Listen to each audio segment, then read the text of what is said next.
तो प्यारे बच्चों, आज हम पढ़ेंगे सबसे पहले फ्री एनर्जी। फ्री एनर्जी, सबसे पहले हमें यह समझना कि फ्री एनर्जी क्या होती है। ठीक, देखो बेटे, हम एक तरफ पढ़े हैं फर्स्ट लॉ ऑफ थर्मोडायनेमिक्स, है ना।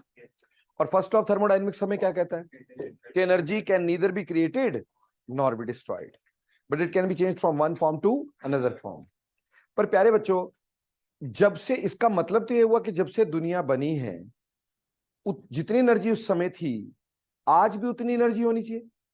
According to first law, energy तो आज भी उतनी होनी चाहिए, क्योंकि energy can not be destroyed. तो जितना जब हम दुनिया शुरू किए, जब भी कभी हुई होगी, जितनी एनर्जी उस समय हुई होगी आज भी उतनी एनर्जी होगी। लेकिन आए दिन अखबारों में आता है कि देयर इज एनर्जी, कुछ ऐसा, मतलब एनर्जी क्राइसिस चल रहा है। आप आए दिन अखबारों में देखते हैं एनर्जी क्राइसिस। अरे भैया, जितनी एनर्जी पहले थी आज भी उतनी एनर्जी है, तो क्राइसिस क्यों है? तो क्राइसिस क्यों है? मेरे को लोग बोलते हैं, मैं पूछता हूं उनसे, भाई क्राइसिस क्यों? बोलते सर पॉपुलेशन बढ़ गई। अरे यार, पॉपुलेशन इटसेल्फ, मतलब mass itself is the form of energy. Mass itself is a form of energy. अब तो देखो, हम थोड़े साइंटिस्ट बन चुके हैं, हमें पता, आइंस्टीन ने एक इक्वेशन दी थी, E is equal to mc square, यानी energy can be converted into mass, और mass is a form of energy. बड़ी क्लासेस में जाते हो तो मास को एनर्जी का फॉर्म मानते हो। आप कोल जलाते हो, वो मास होता है, उससे एनर्जी बनती कि नहीं बनती? तो कहने का मतलब पॉपुलेशन बढ़ने से एनर्जी का क्राइसिस होने का कोई मतलब नहीं है। Then what, why there is energy crisis? क्यों एनर्जी क्राइसिस आज के डे में? द थिंग इज कि मान लो मुझे आज चाय बनानी है, तो क्या मैं भाई को जलाऊंगा? ऐसा तो नहीं हो सकता ना। कहने का मतलब यह है कि during the period of time what happened, जो आपकी एनर्जी थी वो कुछ ऐसे फॉर्म्स में चेंज हो गई है which is not convenient to use और which can not be used, you can say.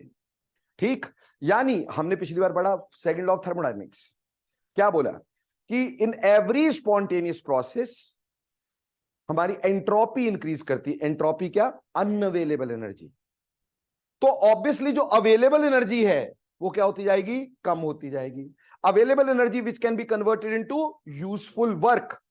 ठीक है, अब भाई ठीक है, मास बढ़ रहा है, मास बढ़ रहा है, पॉपुलेशन बढ़ रही है। ठीक, अब क्या खाना बनाने के लिए प्रतीक को थोड़ी जलाएंगे अपन? ठीक, उसके लिए अपने को क्या चाहिए? कोल चाहिए। तो कहने का मतलब in the during this process of spontaneity of, you can से, लाइफ, हमारी जो एनर्जी है वो ऐसे फॉर्म्स में कन्वर्ट हो गई है जिसको हम यूज नहीं कर सकते। तो कहने का मतलब हमारे पास अवेलेबल एनर्जी कम हो गई। क्या हो गई? अवेलेबल एनर्जी कम हो गई, which can be converted into useful work. अब ये अवेलेबल एनर्जी देखो, अनअवेलेबल एनर्जी, टोटल एनर्जी के लिए हमने बोल दिया एंथैल्पी। टोटल एनर्जी के लिए क्या बोल दिया? एंथैल्पी। ठीक है, अगर कांस्टेंट वॉल्यूम पे चलते बोलते इंटरनल एनर्जी। ठीक है जी, और अनअवेलेबल एनर्जी को क्या बोल दिया? एंट्रोपी। अनअवेलेबल एनर्जी किसमें चेंज हो गई? एंट्रोपी में। तो बेटा अवेलेबल एनर्जी के लिए भी कुछ पढ़ना पड़ेगा। So what is available energy? That is called as free energy. ठीक, तो फ्री एनर्जी क्या होती है? Energy available in a system, energy available,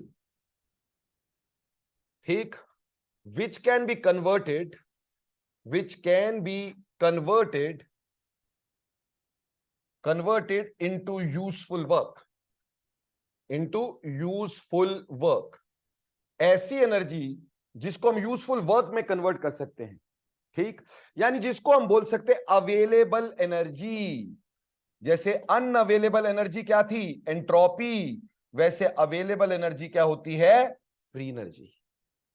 तो हुआ क्या है during the course of this earth, जब से दुनिया बनी है तब से लेके आज तक एनर्जी तो उतनी है, लेकिन फ्री एनर्जी कम होती जा रही है, अवेलेबल एनर्जी कम होती जा रही है। क्यों? It has been changed into entropy, और उसको हम यूज नहीं कर पा रहे हैं।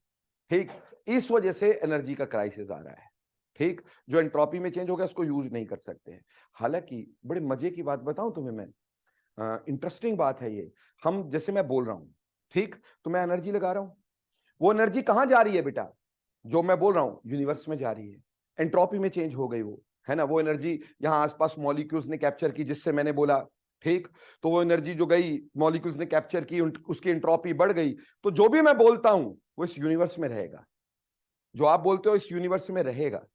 समझ में आई? अभी एक रिसर्च चल रही है, तो मैं बड़ी इंटरेस्टिंग बात बता रहा हूँ, टॉपिक बहुत इंटरेस्टिंग है ये, कि कहा जाता है कि बहुत साल पहले भगवान कृष्ण ने गीता का उपदेश दिया था। ठीक है, ये बोला जाता है महाभारत में गीता का उपदेश दिया था। अभी इस बात पे काम हो रहा है कि गीता के जो श्लोक उन्होंने बोले थे उसको इकट्ठा करना है उन्हीं की वॉइस में। अगर ये सच है तो उन्हीं की वॉइस में उसको इकट्ठा करना है। सो दैट इज, अब हम काम किस पे कर रहे हैं कि एनर्जी को कैसे हम कन्वर्ट करें इनटू मास। कितनी इंटरेस्टिंग बात है। कल को अगर मान लो ये फिनोमिना हो गया, if it is possible in future, तो समझो फिर एनर्जी क्राइसिस खत्म। You can convert any energy into mass. अभी तक ऐसा कोई इंस्ट्रूमेंट नहीं बना है जो एनर्जी को मास में कन्वर्ट कर दे। ठीक, मास को एनर्जी में तो हम कन्वर्ट कर देते हैं, बट एनर्जी को मास में, अब हीट है, हीट को क्या दोबारा मास में चेंज कर सकते हो? नहीं कर सकते हो ना। वो एक नेचुरल प्रोसेस है, जो प्लांट्स या पौधे वगैरह जो है वो लाइट को लेकर के खाना बना रहे हैं, मास में चेंज कर रहे हैं। हमारे अंदर वो कैपेबिलिटीज अभी नहीं आई, या कोई मशीन ऐसी नहीं है जो ऐसा कर सके। हम इस पे काम कर रहे हैं, बट फिलहाल हमारा टॉपिक है फ्री एनर्जी। रिसर्च तो होती रहेगी, हमने कौन सा रिसर्चर बनना है। ठीक, हमें तो सिर्फ पीएमटी और पीईटी पास करके बस इंजीनियर डॉक्टर बन जाना नहीं। तो चलिए हम फ्री एनर्जी की डिस्कशन करते हैं। तो फ्री एनर्जी क्या है? Available energy, the energy available which can be converted into useful work. अब बेटा अवेलेबल एनर्जी निकाले कैसे? अवेलेबल एनर्जी को दो तरह से लिखते हैं। एक तो होता है गिब्स एनर्जी। बेटा जो आज लिखवाऊंगा बच्चे वो साथ के साथ नोट कर लेना, क्योंकि बुक्स में नहीं होगा बच्चे। ठीक, this will not be in books. बहुत सारी चीजें इसमें बुक्स में नहीं होंगी, बहुत सारी होंगी। गिब्स फ्री एनर्जी, बेटा जो गिब्स फ्री एनर्जी है उसका सिंबल हमने दे दिया जी। क्या सिंबल दे दिया जी? जी, गिब्स फ्री एनर्जी। और एक और तरह की एनर्जी हमारे पास थी, हेल्महोल्ट्ज। हेल्महोल्ट्ज फ्री एनर्जी, जो हेल्महोल्ट्ज फ्री एनर्जी है उसको सिंबल दे दिया ए। ठीक है, ए तुम्हें नहीं मिलेगा बुक्स में, जी तो मिल जाएगा।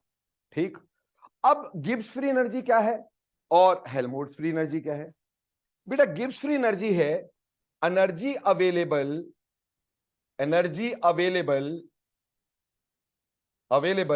which can be converted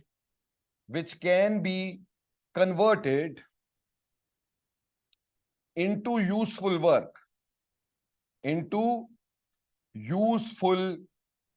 work, energy available which can be converted into useful work at constant pressure, अगर कांस्टेंट प्रेशर पे हम वो एनर्जी देखना चाहें जिसको यूजफुल एनर्जी में कन्वर्ट कर सकते हैं, उसको गिब्स फ्री एनर्जी बोलते हैं। वहीं पर हेल्महोल्ट्ज फ्री एनर्जी क्या थी? Again energy available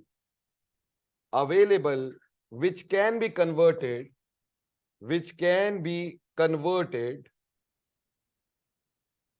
converted into useful work at constant volume. अगर वॉल्यूम कांस्टेंट रखते हो तो जो अवेलेबल एनर्जी है उसको अपन क्या बोल देंगे? Helmholtz free energy. और अगर प्रेशर कांस्टेंट रखते हो तो उस समय अवेलेबल एनर्जी को क्या बोल दोगे? Gibbs free energy. अब प्यारे बच्चों, अगर मुझे गिब्स फ्री एनर्जी निकालनी है जी, मैं कैसे निकालूंगा जी? देखो सिंपल बात, अगर कांस्टेंट प्रेशर हो तो total heat of a body क्या कहलाती है? Enthalpy. Total heat content of a body is enthalpy. तो भैया हमने यहां पे H लिख दिया, टोटल हीट कंटेंट क्या लिख दिया? H लिख दिया। अब बेटे हमने इसमें से वो हीट माइनस करनी है जो हीट एंट्रोपी में कन्वर्ट हो गई। हमें वो हीट माइनस करनी जो एंट्रोपी में कन्वर्ट हो गई। वो कैसे थी भैया हमारे पास? S जो हमने पढ़ा था वो था Q/T। सर हमने तो डेल्टा एस पढ़ा था। बेटा मैंने एक बात और बताई थी कि एस इज स्टेट फंक्शन जिसकी वैल्यू आप निकाल सकते हैं, भले ही वो आगे थर्मोडायनेमिक्स के थर्ड लॉ से निकालेंगे पर निकाल सकते हैं।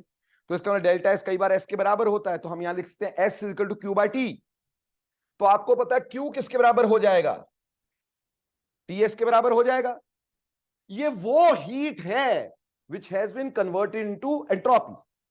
ये वो हीट है which has been converted into entropy. ये अनअवेलेबल है, ये टोटल। तो माइनस क्या करोगे? अनअवेलेबल। अनअवेलेबल कितनी हीट हुई? टीएस। तो इक्वेशन बन गई G is equal to H minus TS. वहीं पर अगर मैं A लिखना चाहता हूं, बेटा A कांस्टेंट वॉल्यूम पे है, कांस्टेंट वॉल्यूम पे total energy of a body क्या कहलाती है? It is U, internal energy. ठीक है जी। और इसमें से भी माइनस क्या करोगे? टीएस माइनस करोगे, तो A is equal to U minus TS. पर एक बात बताओ, क्या तुम डेल H निकाल सकते हो? क्या तुम H निकाल सकते हो? You can never calculate H। आप चेंज इन एंथैल्पी कैलकुलेट कर सकते हो, आप एब्सोल्यूट वैल्यू ऑफ एंथैल्पी नहीं कर सकते। क्या आप U कैलकुलेट कर सकते हो? आप नहीं कर सकते हो। तो आपको चेंज देखना है। ठीक है बच्चे, तो देखो कैसे डिराइव करेंगे हम इसको। मान लो एक सिस्टम ले लिया, मान लो हमने एक सिस्टम ले लिया, से एक सिलेंडर था और सिलेंडर में एक फ्रिक्शनलेस पिस्टन लगी हुई थी, एटसेट्रा एटसेट्रा, कोई भी सिस्टम ले लिया, इसमें कुछ गैसेस थी जो रिएक्ट कर रही होंगी।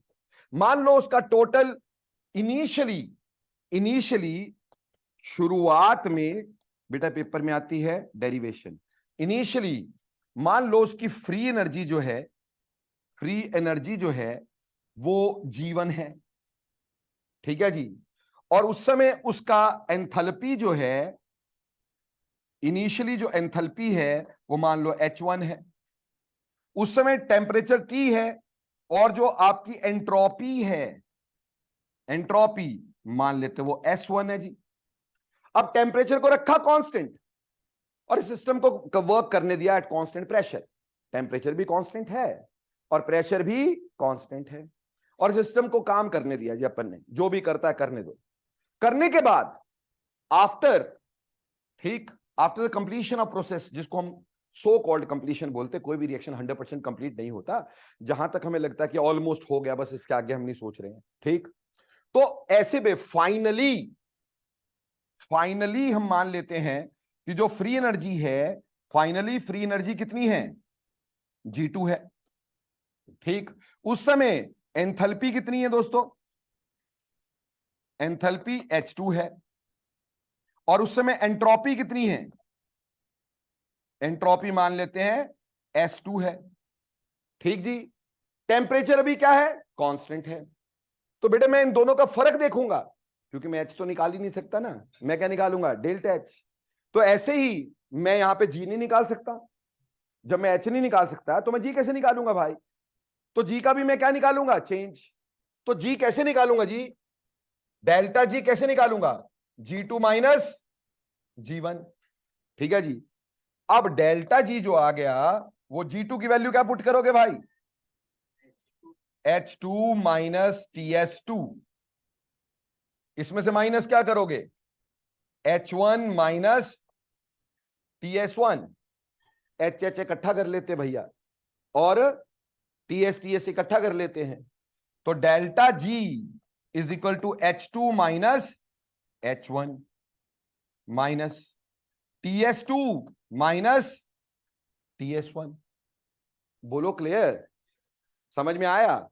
इससे कुछ कांस्टेंट निकलता बाहर, T। तो delta G is equal to delta H minus T delta S। बोलो बन गई इक्वेशन। तो अब हम क्या निकाल सकते हैं? Delta G is equal to delta H minus T delta S। ये हमने क्या निकाल दिया? Gibbs free energy change. क्या निकाल दिया? Gibbs free energy change. And this equation, इस इक्वेशन का नाम भी देंगे, पर पहले इधर समझते हैं। अगर इसको ऐसे डिराइव किया होता, इसको ऐसे डिराइव किया होता, क्या वैल्यू आती बोलो? डेल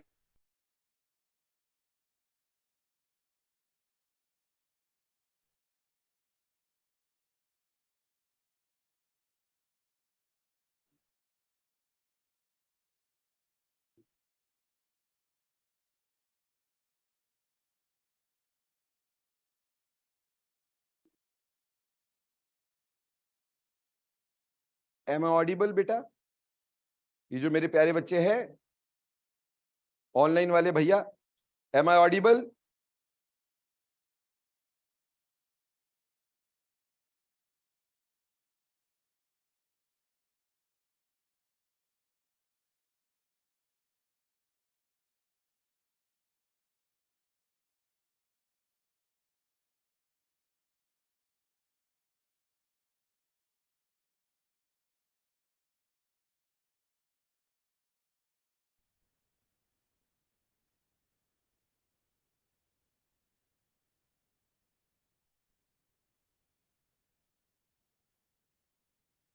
ऑनलाइन वाले बच्चों एक बार बताना, एम आई ऑडिबल और not, because I think so बीच में मीटिंग कटी है।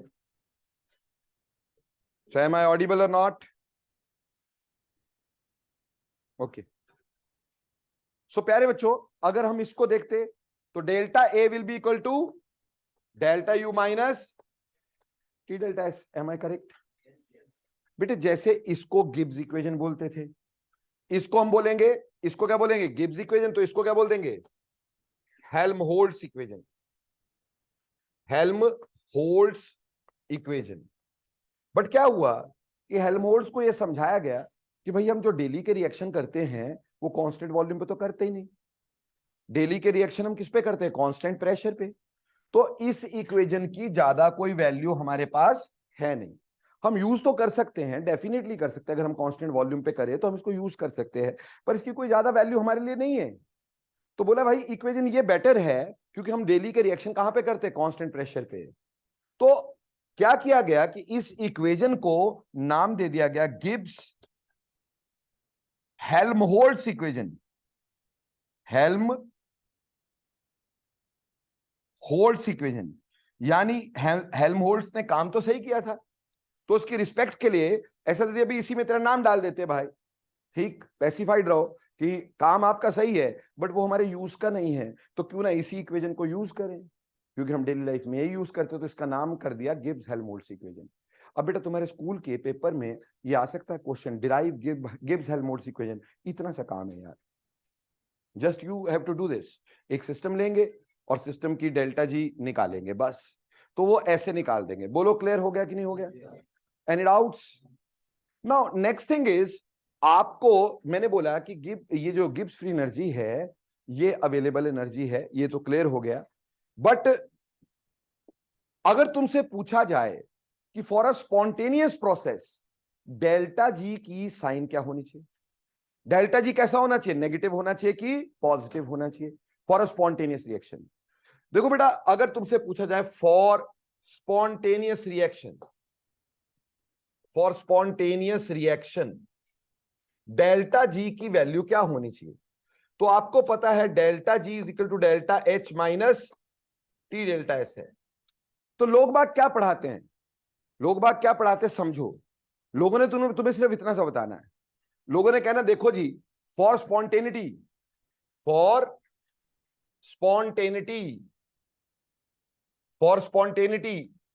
डेल्टा एच की वैल्यू कैसी होनी चाहिए?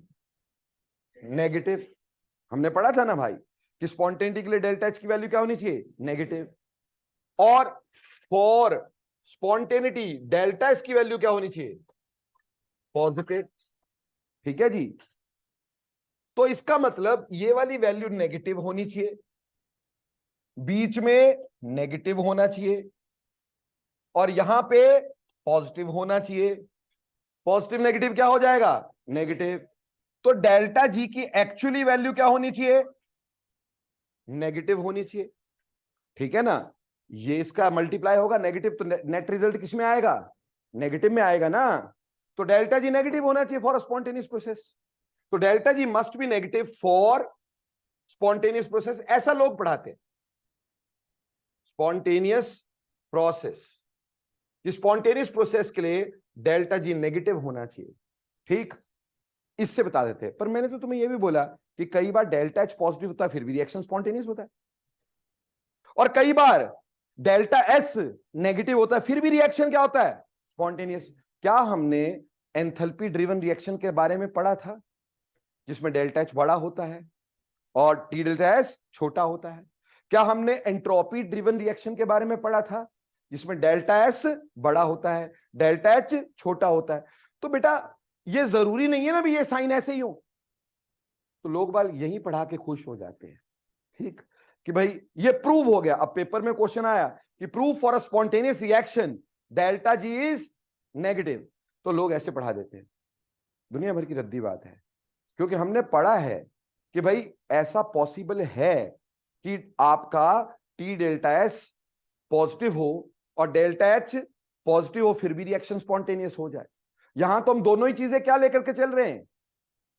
स्पॉन्टेनियस की तरफ। हमने इसको भी फेवरेबल लिया, इसको भी फेवरेबल लिया और फिर बोल दिया रिएक्शन फेवरेबल है। मान लो कोई एक चीज अनफेवरेबल हो, क्या तब भी डेल्टा जी का साइन ऐसा रहेगा? तो वो कैसे पता चलेगा कि डेल्टा जी का एक्चुअली साइन क्या होना चाहिए? तो ये आपको मैं प्रूव करवा रहा हूं, ध्यान दीजिएगा। ठीक, हमारा क्वेश्चन क्या है? क्वेश्चन है प्रूव, ये स्कूल में आएगी derivation, prove for a spontaneous reaction, proof for a spontaneous reaction delta G is negative। हमने ये प्रूव करना है कि स्पॉन्टेनियस रिएक्शन के लिए डेल्टा जी नेगेटिव होता है, ये प्रूव करना है। कैसे करेंगे प्रूव? थोड़ा सा इधर ध्यान देंगे, ठीक, और फिर हम बोलेंगे हाँ पक्का डेल्टा जी ऐसा होना चाहिए। ठीक, जब हमारे पास प्रूफ हो किस चीज का। वो जो दिया ना, वो छोटे बच्चों को पढ़ाते, तुम छोटे बच्चे थोड़ी है। ठीक, देखो बेटा, हमें यह तो पता था कि डेल्टा एस टोटल जो होता है, डेल्टा एस टोटल जो होता है किसके बराबर होता है? फटाफट बोलो, किसके बराबर होता है? Delta S of system plus delta S of surrounding. क्या ऐसे ही होता है कि नहीं होता भाई? ठीक, अब दूसरी बात हमें यह भी पता है कि we know that delta S is equal to Q by T. ठीक है जी, तो अगर मैं डेल्टा एस सराउंडिंग लिखना चाहूं तो क्या मैं ऐसा लिख सकता हूं, Q of surrounding by temperature? बोलो क्या ऐसा लिख सकता हूं, है ना? पर क्या ये दो अलग अलग चीजें, एक सिस्टम एक सराउंडिंग? मुझे इसको एक चीज में लेके आना है, चाहे मैं इसको सिस्टम में लेके आऊं चाहे मैं इसको सराउंडिंग में, पर दोनों चीजें सेम लेकर के आऊं। ठीक, तो बेटा हमें एक बात पता है कि मान लो ये सिस्टम है और बाकी सराउंडिंग है। ठीक, हमने मान लिया कि सिस्टम ने सराउंडिंग को हीट दी, तो अगर इसकी हीट दी तो क्या होएगा, यहां पे क्या हो जाएगा, माइनस क्यू। सिस्टम का क्या होगा, माइनस क्यू, और सराउंडिंग ने उतनी ही हीट ली होगी ना भाई, तो सराउंडिंग का क्या होगा, प्लस क्यू। क्यों जी, ऐसा ही होगा। और ये इक्वल एंड ऑपोजिट होंगे कि नहीं होंगे? इक्वल होंगे, साइन ही अलग होगा। जितनी हीट दी उतनी हीट ली, बीच में तो कुछ नहीं है। हम आइडियलिटी वाला ही केस ले रहे हैं बेटा, हम नहीं मान रहे कि सिस्टम के वॉल्स ने कुछ एनर्जी को एब्जॉर्ब किया होगा, हम उसकी बात ही नहीं कर रहे। तो इसका मतलब क्या हमें पता है कि minus Q of system is equal two plus Q of surrounding? हाँ जी, क्या हमें पता है ये बात? ठीक है, तो बेटा हम इसको ना पूरा वर्ड्स में लिखेंगे। हम बोलेंगे भी देखो डेल्टा एस टोटल जो होता है ये +1 के लिए है, delta S of system plus delta S of surrounding होता है, और हम ये जानते हैं delta S is Q by T. तो डेल्टा एस सराउंडिंग क्या होगा, Q surrounding by Q T. Let we take a system which gives Q amount of heat, so इसका क्या आ जाएगा, minus Q of system, and surrounding takes that equal amount of heat, so surrounding का क्या आ जाएगा, Q plus, और हम ये लिख देंगे कि minus Q of system should be equal to minus plus Q of surrounding. तो बेटा क्या इसकी जगह मैं ऐसा लिखता हूं, minus Q of system upon T? क्या मैं ऐसा लिख सकता हूं भाई? क्या ऐसा लिख सकता हूं? दूसरी बात, हम रिएक्शन ले जा रहे हैं कांस्टेंट प्रेशर पे, क्योंकि हमें बात किसकी करनी है, डेल्टा जी की। डेल्टा जी किस पे निकलता है, कांस्टेंट प्रेशर पे। बेटा कांस्टेंट प्रेशर पे हीट गिवन और टेकन क्या होता है, डेल्टा एच होता है कि नहीं? कांस्टेंट प्रेशर पे हीट गिवन और टेकन किसको बोलते हैं, डेल्टा एच बोलते हैं। तो क्या मैं इसको ऐसा लिखता हूं, minus delta H of system upon T? क्या मैं इसको ऐसा लिख सकता हूं भाई? क्यू को क्या लिख दिया, डेल्टा एच, क्योंकि ये तो पता ही था ना भाई कांस्टेंट प्रेशर पे हीट गिवन और टेकन किसके बराबर होता है, डेल्टा एच के बराबर होता है। तो क्यू को मैंने डेल्टा एच लिख दिया, कोई प्रॉब्लम तो नहीं इसमें। नो, इसको पुट करते इस इक्वेशन में, putting in 1, so putting this in 1, putting in 1, हमने 1 में पुट कर दिया, तो 1 में पुट किया तो delta S total will be equal to delta S of system minus delta H of system by T. बोलो सारी चीज अब सिस्टम में आ गई। ये भी सिस्टम के लिए, ये भी सिस्टम के लिए, दोनों चीजें सिस्टम में आ गई। पर इसमें ना एक टी एक जगह है, दूसरी जगह है नहीं, तो चलो इसको रेशनलाइज करते हैं। So multiply whole equation by T. क्या किया? Multiply whole equation by T. हमने होल इक्वेशन को टी से क्या कर दिया? मल्टीप्लाई कर दिया। अगर सारी इक्वेशन को टी से मल्टीप्लाई किया तो क्या आया? T delta S total will be equal to T delta S of system, और टी से टी कैंसिल तो minus delta H of system. इसका टी से टी क्या हो गया? कैंसिल। टी से मल्टीप्लाई किया था ना भाई। अब ऐसा करते हैं, इसका साइन चेंज कर देते हैं। ठीक, क्या मैं इस इक्वेशन को ऐसा लिख सकता हूं, minus T delta S total is equal to, अगर इधर माइनस कर दिया तो ये प्लस का हो गया कि नहीं हो गया? तो delta H of system minus T delta S of system लिख सकता हूं मैं कि नहीं लिख सकता हूं? बेटा H minus T delta S क्या होता है? डेल्टा जी होता है कि नहीं होता है? तो हमें यहां से पता चल गया कि minus T delta S total is equal to delta G of system. क्यों जी? अब according to second law of thermodynamics, according to second law of thermodynamics, for a spontaneous process, for spontaneous process, for spontaneous process, delta S total must be positive or not? Must be positive or not? तो अगर ये value positive होती है तो delta G की value कैसी होनी चाहिए? और ये स्पॉन्टेनियस प्रोसेस के लिए पक्का पक्का था। मैंने आपको बोला था सेकंड लॉ से हम स्पॉन्टेनिटी बता सकते हैं, है ना? और ये बताया था कि किसी भी स्पॉन्टेनियस प्रोसेस के लिए डेल्टा एस टोटल हमेशा क्या होना चाहिए? Positive. This highly proves therefore delta G must be negative for spontaneous process. बोलो अब तो प्रूव हुआ ना भाई, अब तो पक्का पक्का प्रूव हो गया, क्योंकि मेरे को पता है ये मेरे पास डेरिवेशन आएगी, delta G is equal to minus T delta S total. Prove कर दो।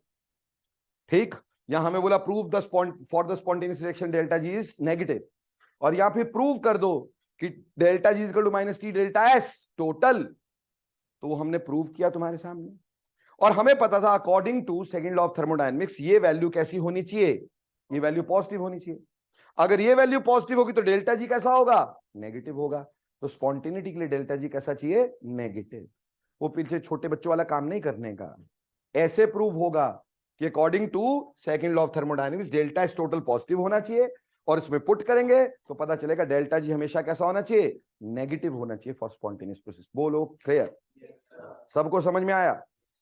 अब आगे देखो, इसका मतलब कि delta ji should be negative for spontaneous process. अब ये छोटे बच्चों वाला नहीं है कि डेल्टा एच ऐसा ले लो, टी डेल्टा एस ऐसा ले लो, नहीं, हमने प्रूव कर दिया कि डेल्टा जी नेगेटिव होना चाहिए। बेटा जैसे अगर डेल्टा एच नेगेटिव होता है रिएक्शन को क्या बोलते हैं? Exothermic reaction. क्या बोलते हैं? Exothermic reaction. लेकिन प्यारे बच्चों अगर डेल्टा जी नेगेटिव होगा तो रिएक्शन को क्या बोलेंगे? एक्सर्गोनिक रिएक्शन। एक्सर्गोनिक रिएक्शन। तो दुनिया में जितने भी एक्सर्गोनिक रिएक्शन होंगे वो स्पॉन्टेनियस होंगे। इसी तरह से अगर मान लो डेल्टा जी की वैल्यू पॉजिटिव हो जाए तो रिएक्शन कैसा हो जाएगा? Non spontaneous. It is non spontaneous. तो रिएक्शन नॉन स्पॉन्टेनियस हो जाएगा, और नॉन स्पॉन्टेनियस रिएक्शन को हम क्या बोलते हैं? Endergonic reaction. डेल्टा एच हो तो हम क्या बोलते हैं? एंडोथर्मिक। ठीक, और डेल्टा जी ने अगर आपके पास क्या होगा? पॉजिटिव, तो एंडरगोनिक। समझ में आई बात? इसी तरह से अगर डेल्टा जी की वैल्यू 0 हो गई, इसको बोलेंगे reaction is at equilibrium. Reaction is at equilibrium, ना फॉरवर्ड ना बैकवर्ड, वहीं पे रुक गया है। रुका नहीं होता, चलता रहता, लेकिन जितना फॉरवर्ड उतना बैकवर्ड। Net reaction is 0। तो इसको बोलेंगे आइसोगोनिक प्रोसेस, आइसोगोनिक रिएक्शन। तो दुनिया में कौन से रिएक्शन हमारे पास स्पॉन्टेनियस है? एक्सर्गोनिक। और एक्सर्गोनिक किसको बोलते हैं? जिसका डेल्टा जी नेगेटिव होता है। अब चाहे डेल्टा एच का साइन जो मर्जी हो, अब चाहे टी डेल्टा एच का साइन जो मर्जी हो, डेल्टा जी नेगेटिव चाहिए अपने को, वो स्पॉन्टेनिटी बताता है। बोलो क्लियर? समझ में आया? So before going to its numericals, पहले इस इक्वेशन के न्यूमेरिकल करने से पहले हम कुछ और डिस्कस करेंगे कि क्या टेम्परेचर भी स्पॉन्टेनिटी ऑफ प्रोडक्ट को चेंज करता है कि नहीं? क्या स्पॉन्टेनिटी ऑफ रिएक्शन पे टेम्परेचर का कोई इफेक्ट होता है कि नहीं होता है? तो अगली चीज जो हम पढ़ने जा रहे हैं, वो पढ़ने जा रहे हैं effect of temperature, effect of temperature on spontaneity of a process, spontaneity of a process. किसी प्रोसेस की स्पॉन्टेनिटी पे टेम्परेचर का क्या इफेक्ट होता है? ठीक, 2 मिनट के लिए पेन छोड़ दोगे? ठीक, सिर्फ समझोगे? ठीक, क्योंकि समझने वाला काम है, इसमें रट्टा मारने वाला काम है नहीं, समझने वाला काम है। अच्छे समझ लेना। मान लो मैंने यहां पे लिखा डेल्टा एच, क्योंकि मेरे को दो दो चीजें देखनी होंगी, डेल्टा एच भी, टी डेल्टा एच भी, और दूसरा लिखा टी डेल्टा एस। क्या पढ़ रहे हो तुम? इफेक्ट ऑफ टेम्परेचर, तो टी डेल्टा एस तो लेना पड़ेगा। और यहां मैं लिख रहा हूं डेल्टा जी, किसकी वजह से डेल्टा जी कैसा आया, और यहां लिखूंगा बिहेवियर ऑफ रिएक्शन, कि रिएक्शन बिहेव कैसा कर रहा है, गंदा कि अच्छा है भाई, स्पॉन्टेनियस है या नॉन स्पॉन्टेनियस है। ठीक, सबसे पहली बात, मान लो हमने सबसे पहले यहां पे एक्सोथर्मिक रिएक्शन ले लिए, एक्सोथर्मिक रिएक्शंस। बेटे एक्सोथर्मिक रिएक्शन किनको बोलते हैं?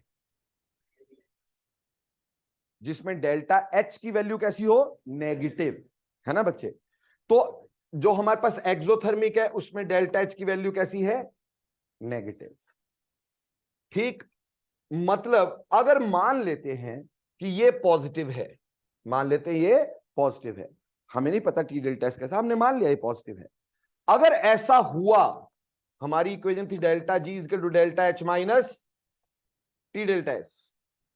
ठीक, प्यारे बच्चों, अगर डेल्टा एच की वैल्यू नेगेटिव है, बीच में हमारे पास क्या है? माइनस है, और टी डेल्टा एस की वैल्यू क्या है? पॉजिटिव है, तो फटाफट से बताओ डेल्टा जी की वैल्यू कैसी होनी चाहिए? क्या डेल्टा जी की वैल्यू नेगेटिव होनी चाहिए कि नहीं होनी चाहिए? और अगर डेल्टा जी की वैल्यू नेगेटिव होती, रिएक्शन स्पॉन्टेनियस होगा कि नहीं होगा? तो यहां पे रिएक्शन स्पॉन्टेनियस है भाई। ठीक, क्या टेम्परेचर को चेंज करके कोई भी ऐसा परम्यूटेशन कॉम्बिनेशन बन सकता है कि डेल्टा जी यहां पे पॉजिटिव हो जाए? क्या ये पॉसिबल है? इस केस में कोई पॉसिबिलिटी नहीं है, ये तो यही रहने साइन, जो मर्जी वैल्यू ले लो टेम्परेचर की। यानी ऐसे केस में reaction spontaneous at every temperature, इसमें टेम्परेचर का कोई असर नहीं होता। सिमिलरली मान लो एक और केस लेते हैं, मैंने ले लिया एंडोथर्मिक रिएक्शंस। अभी एक्सोथर्मिक लिए थे ना, दूसरे लिए एंडोथर्मिक रिएक्शन। बेटा एंडोथर्मिक रिएक्शन किसको बोलते हैं? जिसका डेल्टा एच कैसा होगा? पॉजिटिव। मान लिया ये पॉजिटिव है, और हम ये भी मान लेते हैं कि ये नेगेटिव है, टी डेल्टा एस नेगेटिव है। अब देखो बेटे, हमारे पास अगली वाली वैल्यू क्या है? पॉजिटिव, बीच में क्या है? नेगेटिव, और पीछे भी क्या है? नेगेटिव इंटू नेगेटिव क्या हो जाएगा? तो डेल्टा जी की वैल्यू क्या होगी? क्या यहां पे डेल्टा जी की वैल्यू पॉजिटिव होगी? और अगर डेल्टा जी की वैल्यू पॉजिटिव होती, रिएक्शन क्या होगा? नॉन स्पॉन्टेनियस होगा। क्या कोई भी ऐसा परम्यूटेशन कॉम्बिनेशन अगेन है जिसमें टेम्परेचर चेंज करके हम किसी तरह से डेल्टा जी को नेगेटिव कर दे? क्या ऐसा पॉसिबल है? यहां पर ऐसा पॉसिबल ही नहीं। टेम्परेचर जो मर्जी करो, साइन तो यही रहेंगे ना। तो आपने क्या देखा कि जब हमारी दो क्राइटेरियाज डेल्टा एच और डेल्टा एस, देखो बेटा डेल्टा एच नेगेटिव मतलब फेवरेबल है कि नहीं? बोलो, है कि नहीं? और डेल्टा एस पॉजिटिव यानी फेवरेबल। ठीक, तो जब दोनों ही क्राइटेरिया फेवरेबल है तो रिएक्शन तो स्पॉन्टेनियस है ही है, नो इफेक्ट ऑफ टेम्परेचर। वहीं पर अगर पॉजिटिव है delta H, positive delta H मतलब अनफेवरेबल बोल लो, ठीक, अनफेवरेबल। क्यों जी, मानते हो ये बात? और टी डेल्टा एच नेगेटिव मतलब अनफेवरेबल। दोनों ही चीजें अनफेवरेबल है तो डेल्टा जी कैसा रहेगा? Positive. Reaction non spontaneous, temperature का कोई फर्क नहीं। कहने का मतलब अगर मेरे दोनों क्राइटेरिया डेल्टा एच और डेल्टा एस रिएक्शन को एक ही साइड ले जा रहे हैं, चाहे वो दोनों स्पॉन्टेनिटी की तरफ ले जा रहे हैं, चाहे वो दोनों नॉन स्पॉन्टेनिटी की तरफ ले जा रहे हैं, उस समय टेम्परेचर का कोई असर हो ही नहीं सकता। उसे टेम्परेचर को बढ़ा के कम करके हम कुछ नहीं कर सकते, वो टेम्परेचर का असर नहीं होगा। टेम्परेचर का असर सिर्फ तभी हो सकता है अगर एक क्राइटेरिया फेवरेबल हो और दूसरा क्राइटेरिया अनफेवरेबल हो। एक क्राइटेरिया फेवरेबल, दूसरा अनफेवरेबल, तब हमारे पास टेम्परेचर का असर होगा। जैसे मान लो एक्सोथर्मिक के लिए ये तो हमें समझ में आ ही गया कि ये तो नेगेटिव रहना ही रहना है, एक्सोथर्मिक के लिए तो नेगेटिव रहना है। अब मान लेते हैं हमारा टी डेल्टा एस भी नेगेटिव है, ठीक। अब ऐसे केस में आप थोड़ा सा ध्यान देंगे कि अब डेल्टा जी की वैल्यू कैसे, इसकी वैल्यू क्या आएगी? नेगेटिव, बीच में क्या आएगा? नेगेटिव, और लास्ट में भी क्या? नेगेटिव। नेगेटिव नेगेटिव क्या हो गया? अगली वैल्यू पॉजिटिव, पिछली वाली वैल्यू, अगली वैल्यू नेगेटिव, पिछली वाली पॉजिटिव। अब यहां पे दो केस बन सकते हैं, यहां तो ये बड़ा, यहां तो ये बड़ा, उसी हिसाब से डेल्टा जी का साइन आएगा। तो फटाफट से सोच के बताना, ऐसे नहीं बोलना, सोचना पूरी तरह से, तो कहते हैं ना सोचना एक कठिन काम। मान लो एट हाई टेम्परेचर, अगर टेम्परेचर हाई हुआ, हाई टेम्परेचर का मतलब क्या? टी डेल्टा एस बढ़ा, तो ऐसे केस में T delta S will be greater than delta H, है ना जी। हाई टेम्परेचर पे T delta S will be greater than delta H. ऐसे केस में जो साइन टी डेल्टा एस का होगा वही डेल्टा जी का होगा कि नहीं, क्योंकि वो बड़ा है। तो वो इसका साइन यहां पे क्या है? नेगेटिव, तो यहां पे भी क्या आ गया? नेगेटिव। रिएक्शन क्या हो गया? रादर पॉजिटिव, ठीक है ना। नेगेटिव इंटू नेगेटिव क्या आ जाएगा? पॉजिटिव। तो पॉजिटिव वाली वैल्यू बढ़ गई, तो डेल्टा जी कैसा हो गया? पॉजिटिव। रिएक्शन कैसा हो गया? Non spontaneous. कोई प्रॉब्लम? पर मान लो एट लो टेम्परेचर, अगर टेम्परेचर लो होता है, लो टेम्परेचर होता है तो T delta S is less than delta H, तो साइन किसका लगेगा? डेल्टा एच का। डेल्टा एच का साइन कैसा है? माइनस, तो यहां पे क्या आएगा? माइनस। रिएक्शन क्या हो जाएगा? स्पॉन्टेनियस। अब टेम्परेचर का फर्क पड़ा कि नहीं? कब? जब दोनों चीजें अलग अलग थी। ऐसे केस में हम एक बात ऐसा नहीं लिख सकते, इसको हम क्या इस तरह से लिख सकते हैं कि exothermic reactions, exothermic reaction which moves with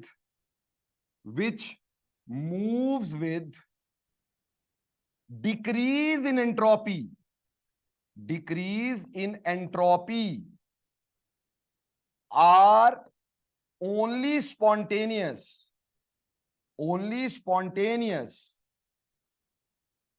at low temperatures।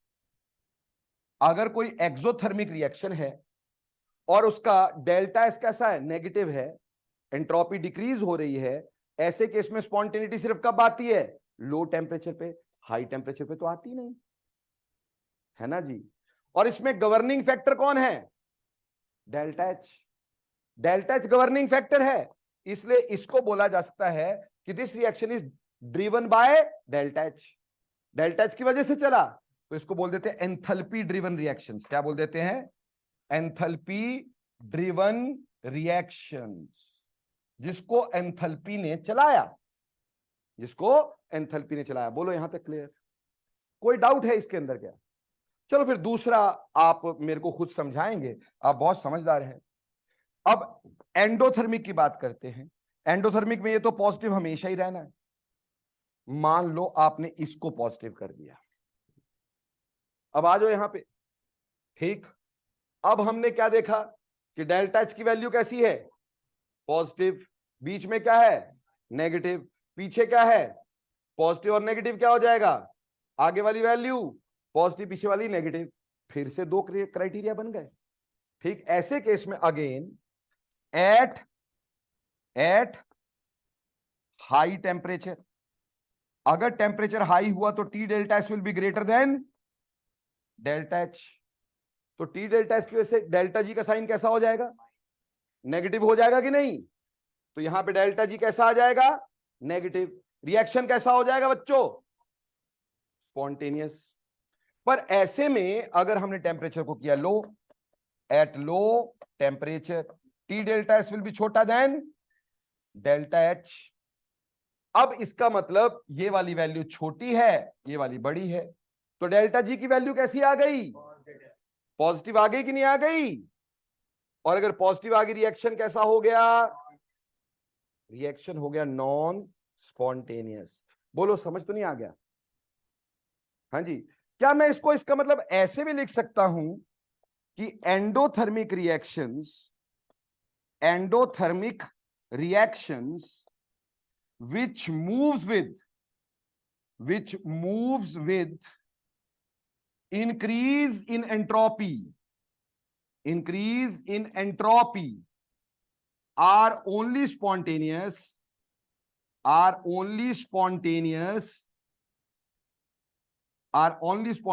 at high temperatures। बोलो क्या मैं सही बोल रहा हूं, तो इसमें गवर्निंग फैक्टर कौन हो गया, एंट्रोपी। तो क्या प्यारे बच्चों इस रिएक्शन को अपन एंट्रोपी ड्रिवन बोल सकते हैं, एंट्रोपी ड्रिवन बोल सकते हैं कि नहीं, एंट्रोपी ड्रिवन रिएक्शन, क्योंकि एंट्रोपिंग की वजह से चल रहा है। तो कहने का मतलब इस सारे को अब नटशेल में समझने की कोशिश करते। देखो बेटा, हमें पूछा कि what is the effect of temperature on the spontaneity of process, हमें बोला कि what is the effect of temperature on spontaneity of process, हमें ऐसा बोल दिया। तो आपने बोलना कि लेट, हमने रिएक्शन लिया, पहले हमने एक्सोथर्मिक रिएक्शन ले लिया। अगर एक्सोथर्मिक रिएक्शन है डेल्टा एच, ये अलग अलग, मैंने तो एक जगह बनाया ना, आप अलग अलग बना के दिखाएंगे। ठीक, आपने बोला एक्सोथर्मिक रिएक्शन में डेल्टा एच की वैल्यू कैसी, नेगेटिव, से हमने डेल्टा एच कैसा ले लिया, पॉजिटिव, हमने इस इक्वेशन में पुट करके दिखा दिया। बोला ऐसे केस में डेल्टा जी क्या आ रहा है, नेगेटिव, और टेम्परेचर को चेंज करने से यहां पे कोई फर्क नहीं पड़ेगा, reaction will always spontaneous at any set of temperature, any temperature पे स्पॉन्टेनियस। बोलो क्लियर। फिर बोलना ऐसे ही मान लो हम एंडोथर्मिक रिएक्शन ले लेते हैं, एंडोथर्मिक रिएक्शन में ये पॉजिटिव है और से ये नेगेटिव है, दोनों अनफेवरेबल है। ऐसे केस में जब हमने इसमें पुट किया और सॉल्व करके दिखा दिया कि ये कैसा रहेगा, positive, reaction non spontaneous at any temperature. और नीचे लिखी कंक्लूजन। बोला इस हिसाब से अगर हमारा डेल्टा एच और टी डेल्टा एस रिएक्शन को एक ही साइड ले जा रहा है, ईदर टुवर्ड्स स्पॉन्टेनिटी और टुवर्ड्स नॉन स्पॉन्टेनिटी, तब टेम्परेचर का असर नहीं होता, तो टेम्परेचर कोई फर्क नहीं डालता। अगर दोनों ही अनफेवरेबल प्रोसेस है तब भी टेम्परेचर फर्क नहीं डालेगा, दोनों फेवरेबल है तब भी टेम्परेचर फर्क नहीं डालेगा। टेम्परेचर का फर्क कहना तभी होगा अगर एक चीज फेवरेबल हो और दूसरी चीज अनफेवरेबल हो। फिर बोला again we take exothermic reaction and this time in exothermic reaction delta S, T delta S से इज नेगेटिव। फिर यहां पुट करके दिखा देना ऐसे। बोला आप दो केस बन सकते हैं, हाई टेम्परेचर पे टी डेल्टा एस बड़ा होगा, लो टेम्परेचर पे डेल्टा एच बड़ा होगा, और उसके हिसाब से हम डेल्टा जी का साइन निकाल देंगे और ये बता देंगे अगर डेल्टा जी पॉजिटिव आता है तो रिएक्शन क्या होगा, नॉन स्पॉन्टेनियस, और रिएक्शन अगर नेगेटिव आता है रिएक्शन क्या हो जाएगा, स्पॉन्टेनियस।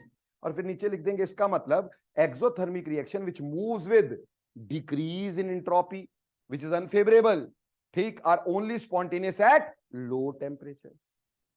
फिर ऐसे ही एंडोथर्मिक को एक्सप्लेन कर देंगे कि एंडोथर्मिक में ये पॉजिटिव है और से now this is also positive, also positive. फिर ऐसे करके फिर बोलेंगे दो केसेस अराइव होंगे, टेम्परेचर ज्यादा है तो टी डेल्टा एस बड़ा, टेम्परेचर कम है तो डेल्टा एच बड़ा, उसके हिसाब से हम डेल्टा जी का क्या निकाल देंगे, साइन, और बता देंगे स्पॉन्टेनिटी और नॉन स्पॉन्टेनिटी।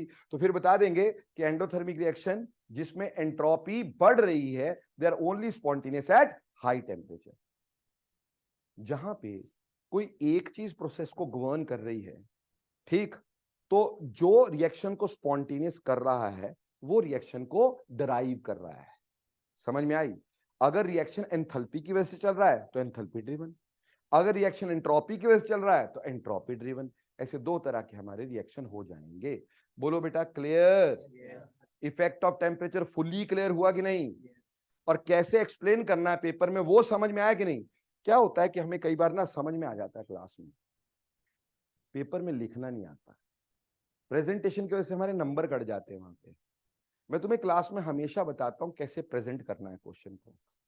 तो इसमें बेटा पहले एक स्टेप को प्रेजेंट करना, इसका एक स्टेप इसका, और पहले उसकी कंक्लूजन लिखना, फिर दूसरा स्टेप पकड़ना, फिर एक्सोथर्मिक की कंक्लूजन अलग, एंडोथर्मिक की कंक्लूजन अलग, और लास्ट में आप कंक्लूड कर सकते हैं कि इससे हमें पता चला कि अगर दोनों के दोनों प्रोसेस, दोनों के दोनों चीजें रिएक्शन को एक साइड को ले जा रही हो, स्पॉन्टेनिटी की तरफ या नॉन स्पॉन्टेनिटी की तरफ, अगर दोनों सेम जा रही है तो टेम्परेचर का असर नहीं है। टेम्परेचर का असर सिर्फ तब होता है जब एक क्राइटेरिया फेवरेबल और दूसरा अनफेवरेबल हो। ऐसे केस में जो एंडोथर्मिक रिएक्शन है वो स्पॉन्टेनियस होंगे हाई टेम्परेचर पे, और जो एक्सोथर्मिक है वो स्पॉन्टेनियस होंगे लो टेम्परेचर पे। ऐसे हम कंक्लूड करेंगे क्वेश्चन को। बोलो बेटे क्लियर और नॉट? हाँ जी बेटे जी।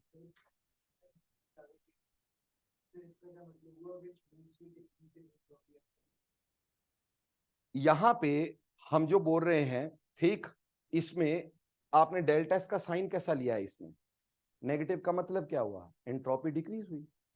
तो exothermic which moves with decrease in entropy, उसी के दो केस बने, और उसी में टेम्परेचर के हिसाब से पता चला कि लो टेम्परेचर है। अब इस केस में एंट्रोपी का साइन क्या लिया तुमने? पॉजिटिव, मतलब इंक्रीज, ठीक। अब ये रिएक्शन कैसा था? एंडोथर्मिक, बट एंट्रोपी क्या कर रही है? इंक्रीज। इसके दो केस बने ना, तो उस हिसाब से मैंने एक्सप्लेन किया। एनी डाउट्स मोर? क्लियर?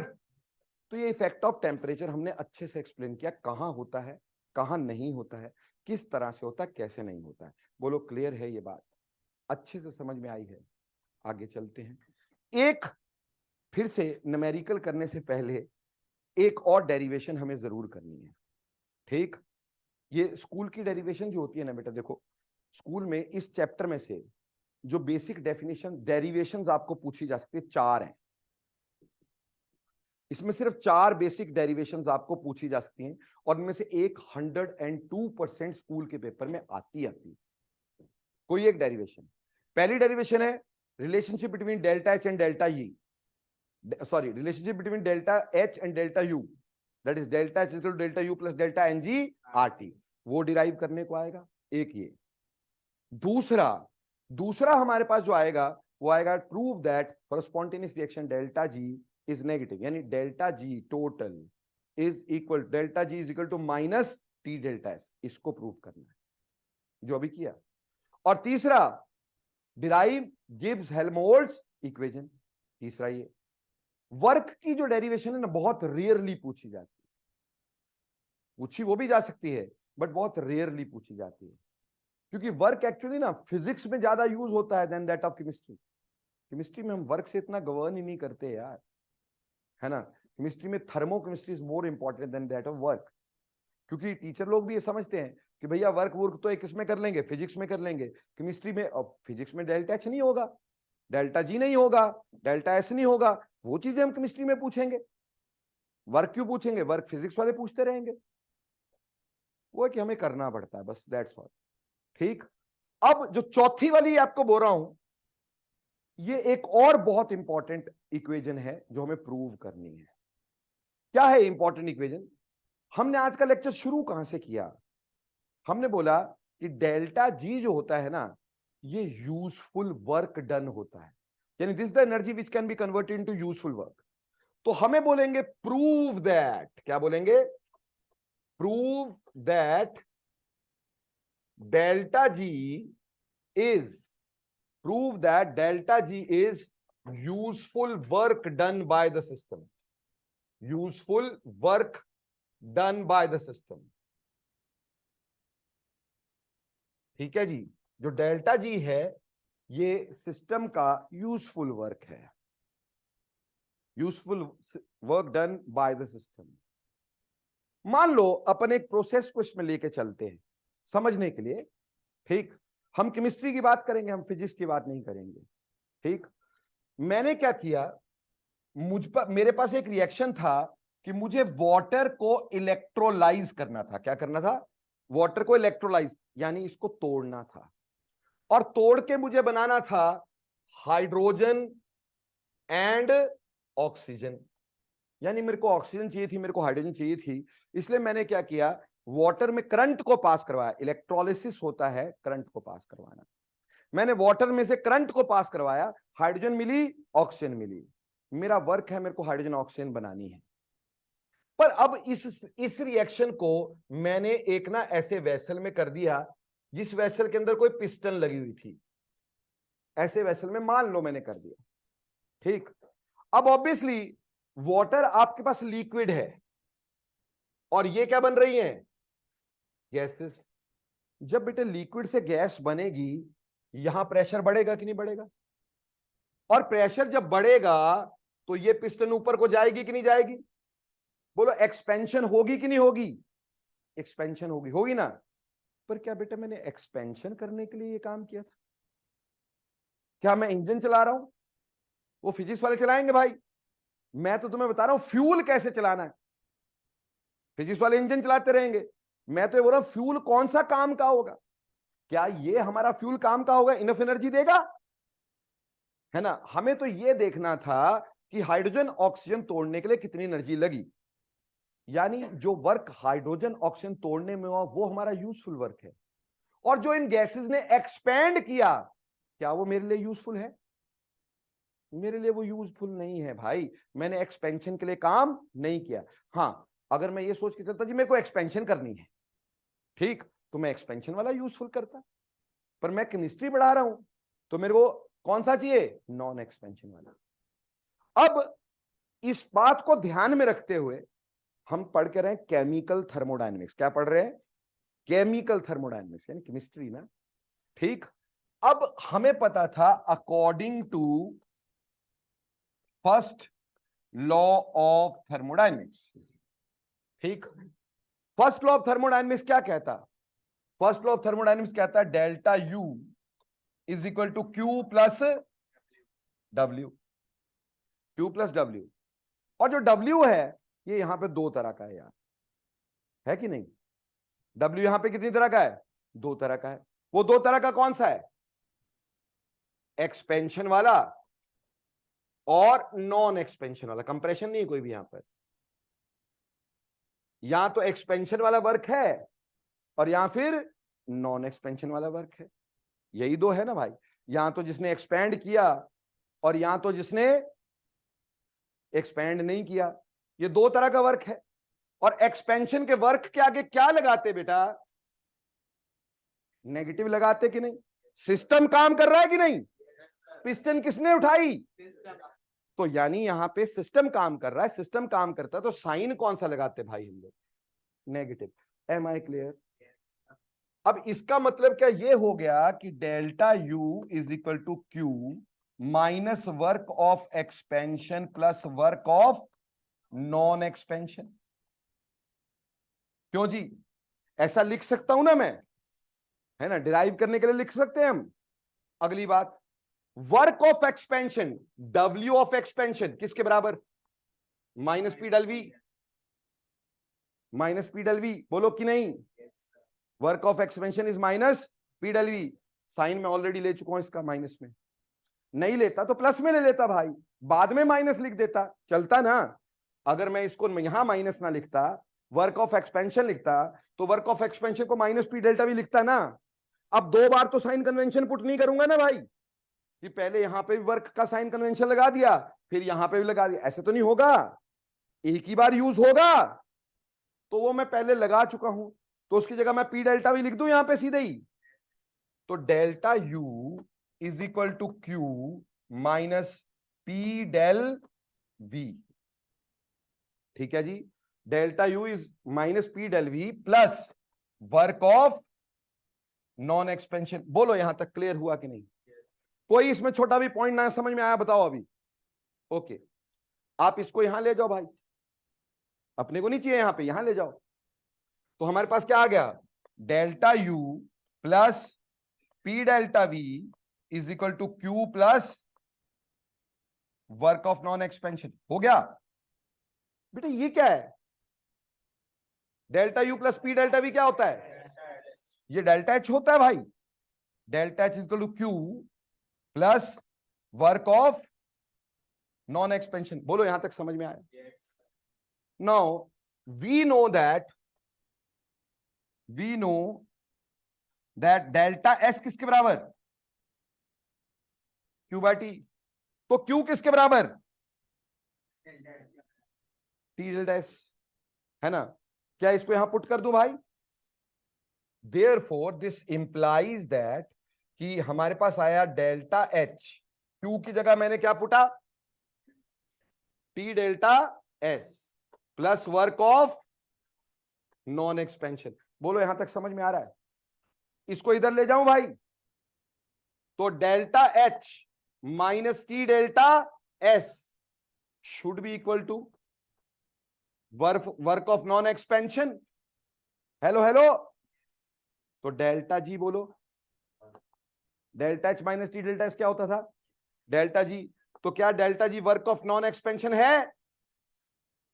अगर बाय द सिस्टम है तो यहां पे नेगेटिव लगा दूं तो यहां पे भी नेगेटिव लगेगा ना। तो बात तो वही है ना कि हमारे पास delta G is work of non expansion. और हमारा यूजफुल वर्क क्या था? अगर मैं ये नहीं भी लगाऊं माइनस तो चलेगा ही ना। मतलब अगर यहां माइनस लगाऊंगा तो यहां माइनस लगाऊंगा, दोनों में से किसी एक साइड। क्यों जी? बात समझ में आती है? तो क्या इसका मतलब ये है ये हमारा यूजफुल वर्क था? तो क्या मैं ऐसा लिखता हूं कि डेल्टा जी जो है वो क्या है? यूजफुल वर्क है कि नहीं? क्योंकि वर्क ऑफ नॉन एक्सपेंशन क्या था? यूजफुल वर्क था। यूजफुल का रह गया यार छोटा सा पार्ट, यूजफुल वर्क। ठीक है जी, और अगर सिस्टम ने किया तो था minus, simple as that. Clear जी? तो हमारे पास प्रूव हो गया कि delta G is useful work done by the system. Negative लगा के अपन ने बाय द सिस्टम बता दिया यार। तो क्या प्रूव हो गया कि delta G is useful work done by the system? Negative लगाने से बाय द सिस्टम, अगर पॉजिटिव लगाते तो ऑन द सिस्टम। तो मैंने यूजफुल वर्क तो यही था हमारे पास नॉन एक्सपेंशन का, है ना? अगर एक्सपेंशन का यूजफुल होता तो मैं एक्सपेंशन के हिसाब से डिराइव करता। अभी मेरे को एक्सपेंशन का करना नहीं था, मैंने नॉन एक्सपेंशन के हिसाब से डिराइव कर दिया। पर यह क्लियर हो गया कि डेल्टा जी वो एनर्जी है which can be converted into useful work. बोलो समझ में आया कि पिछला भी चला गया? आ गया। ठीक, डेरिवेशंस खत्म, चैप्टर फिनिश। ठीक, सिर्फ क्या न्यूमेरिकल्स रह गए, वो मैं करवाता हूं अभी। 2-3 न्यूमेरिकल्स हैं, उसके बाद एक और है, that is third law of thermodynamics. ठीक, और एक तुम्हें करवाना है कपल्ड रिएक्शंस। ये 2 चीजें करवानी है। तो पहले मैं थ्योरी पार्ट सारा खत्म कर देता हूं, फिर न्यूमेरिकल्स पे आता हूं।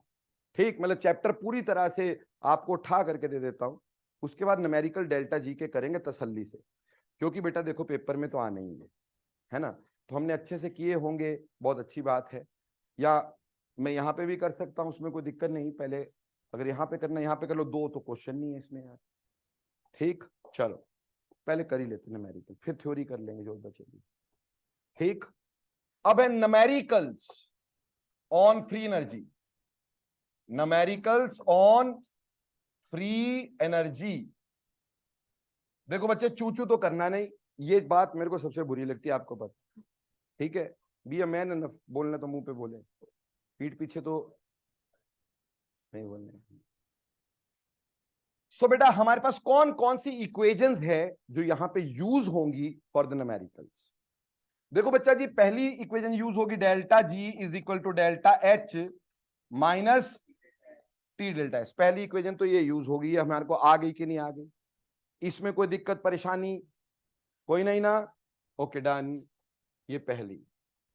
दूसरी जो हमारे पास यूज होगी इक्वेशन इसमें, वो delta G of reaction delta G of reaction summation of delta G of formation of products minus summation of delta G of formation of reactants, isn't it? ये तो वही है ना जो पुराना हम करते आ रहे हैं, reactant product minus reactant, product minus reactant. अगर हीट ऑफ फॉर्मेशन हो, प्रोडक्ट हमेशा पहले, रिएक्टेंट हमेशा बाद में। कंबशन होती तो पहले रिएक्टेंट बाद में प्रोडक्ट। वो तो यही रहनी इक्वेशन, उसमें तो कुछ है ही नहीं है। डेल्टा जी भी तो वैसे निकलेगा जैसे डेल्टा एच, स्टेट फंक्शन ही है ना। क्लियर? और एक तीसरा जो अभी सीखना है तुम्हें, तीसरी है एफिशिएंसी ऑफ अ प्रोसेस कैसे निकालते हैं। क्या? Efficiency of a process. Efficiency का मतलब क्या है भाई? जितना, कितना वर्क दिया कितनी एनर्जी से, यही मतलब हुआ। कितना वर्क किया कितनी एनर्जी देने से, यही एफिशिएंसी हुई।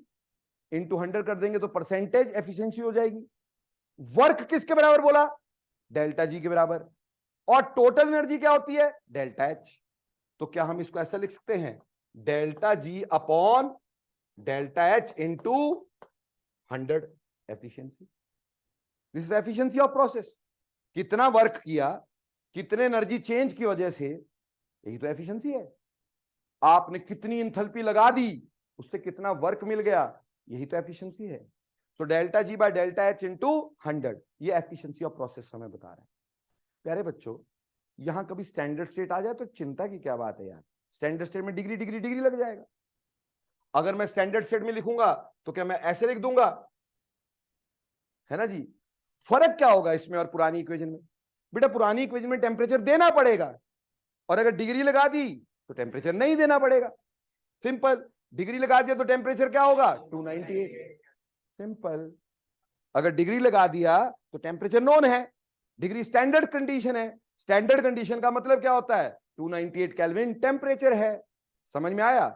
तो डिग्री अगर लगा दो तो टेम्परेचर की जरूरत नहीं है, पर अगर डिग्री ना लगाओ तो टेम्परेचर की जरूरत है। समझ में आई?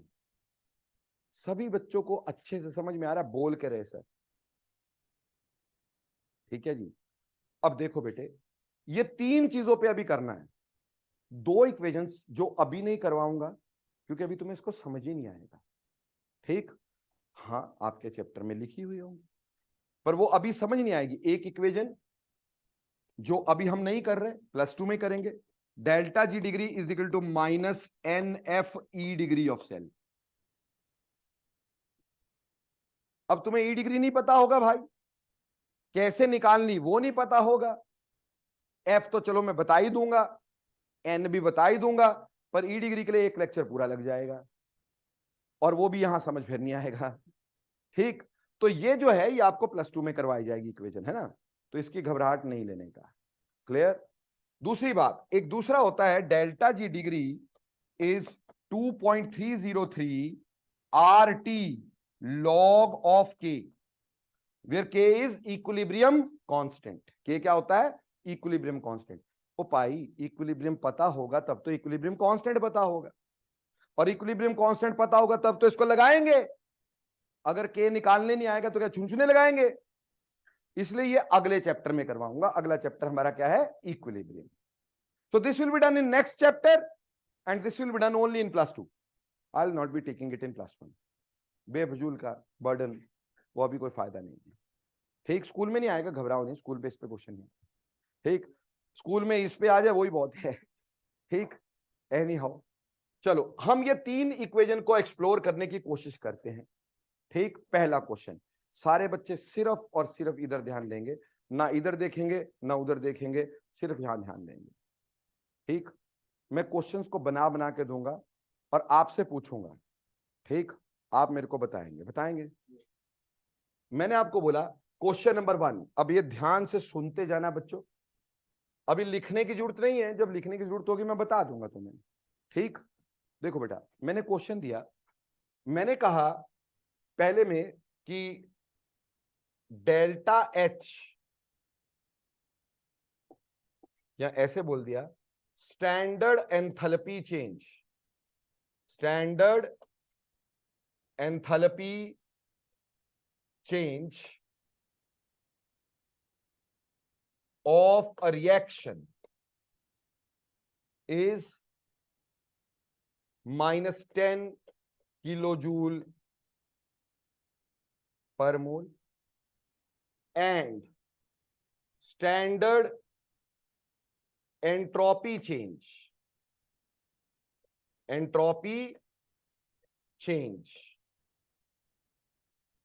is 80 जूल पर मोल। Find delta G degree.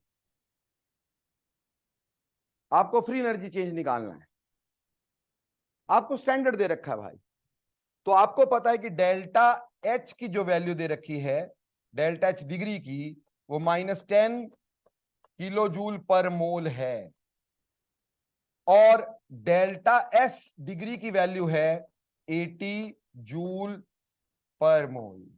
ठीक, और हमसे पूछा है डेल्टा जी डिग्री। ठीक, अब हमें अच्छे से पता डिग्री लगा है, तो टेम्परेचर तो बचपन से ही पता चल गया कि 298 केल्विन, देने की जरूरत नहीं थी। अगर मैंने डिग्री ना बोला होता या टेम्परेचर दे देता भाई, बोलता 300 केल्विन है, कर लेते फिर भी। अब इक्वेशन क्या लगानी भाई, delta H minus T delta S. अब तुमसे गलती कहां होगी इस क्वेश्चन में, बताओ कि कहां गलती होगी। यस, आप यूनिट गलत कर दोगे। आपको ध्यान रखना, ये किलो जूल में दे रखा है और ये जूल में दे रखा है, यूनिट सेम रखने का। यहां तो इसको किलो जूल में, या फिर इसको जूल में, तो यहां आ जाएगा -10,000 जूल में चेंज हो गया। ठीक है जी, -80, यहां प्लस में वैल्यू दी है। अगर माइनस में दी होती तो इक्वेशन में क्या लगाते, आगे तो माइनस ही रहना था, पर यहां पे भी क्या लगा देते, माइनस। गॉट इट और नॉट। अब इसको सॉल्व कर लो, तो डेल्टा जी डिग्री की वैल्यू कितनी आ गई बच्चों, -9। कर लोगे यार। हाँ जी, टेम्परेचर तो दिया ही नहीं, ओ ले क्या बात कर दी है। तो साथ में क्या करोगे, 298 मल्टीप्लाई कर दोगे, इसमें से इसको माइनस कर दोगे। कितना मुश्किल क्वेश्चन है, बहुत ज्यादा मुश्किल है ना। ऐसा कर लोगे क्वेश्चन, मान लो मैंने डिग्री नहीं दिया, कोई टेम्परेचर दिया, निकाल लोगे, कोई दिक्कत तो होनी नहीं चाहिए यार। 2+2 वाला क्वेश्चन है। अब मान लो जी मैंने डेल्टा जी दे दिया, डेल्टा एस दे दिया, डेल्टा एच निकालने को बोल दिया, मुश्किल हो जाएगा क्या। डेल्टा एच दे दिया, डेल्टा जी दे दिया, डेल्टा एस निकालने को बोल दिया, मुश्किल हो जाएगा क्या, नहीं होएगा, आप आराम से कर लेंगे। मान लो डेल्टा जी दे दिया, डेल्टा एच दे दिया, डेल्टा एस दे दिया, टेम्परेचर निकाल लोगे ऑब्वियसली। पर जहां तुम गलती करोगे, अब हम उस पे आते हैं। ये तो बहुत आसान है, ये तो कोई भी कर लेगा, है ना जी। अब देखो बेटे, अगला क्वेश्चन ध्यान से देखना और ध्यान से समझना। ठीक, लिखना नहीं, समझना है ना, समझ लेना। आपके पास प्रैक्टिस इनफ है यार, इतनी प्रैक्टिस है आपके पास, इतनी प्रैक्टिस पूरे चंडीगढ़ में किसी के पास नहीं दोस्त, जितनी तुम्हारे पास, पर अब करो तो। अब देखो बच्चे, हमें क्वेश्चन दिया, क्वेश्चन बोला है delta H of a reaction is +10.1 kilojoule and delta S of reaction is -80 joule. Find the temperature at which reaction is spontaneous. Find the reaction at which reaction is spontaneous. हाँ जी, कैसे करोगे मेरे प्यारे बच्चों, solve करोगे ना इसको अच्छे से, तो गधे हो तुम। क्यों, अगर सॉल्व करोगे तो सच्ची में गधे हो तुम, क्योंकि ये जो रिएक्शन है इसमें डेल्टा एच की वैल्यू कैसी है, पॉजिटिव। पॉजिटिव मतलब नॉन स्पॉन्टेनियस। ठीक, और ये वैल्यू किसमें है, डेल्टा एस किसमें है, नेगेटिव, यानी रिएक्शन इज। जब दोनों ही क्राइटेरिया नॉन स्पॉन्टेनियस, क्या रिएक्शन कभी स्पॉन्टेनियस होना था, तो लड्डू को सिर्फ इक्वेशन ही आती देखनी, ये सोचना भी आता है। पहले सोच तो लो कि रिएक्शन स्पॉन्टेनियस होगा भी कि नहीं होगा। दोनों ही क्राइटेरिया नॉन स्पॉन्टेनियस, आंसर सीधे आ गया, it will not be spontaneous at any temperature. ये किसी टेम्परेचर पे स्पॉन्टेनियस नहीं होगा। समझे मेरी बात? पक्का? अगली बात, मान लो अगर मैंने तुम्हें यहां पे नेगेटिव दे दिया होता, यहां पॉजिटिव दे दिया होता, अब मैं पूछता टेम्परेचर बताओ किस पे स्पॉन्टेनियस होगा, क्या फिर लगाते? फिर गधा वाला काम करते?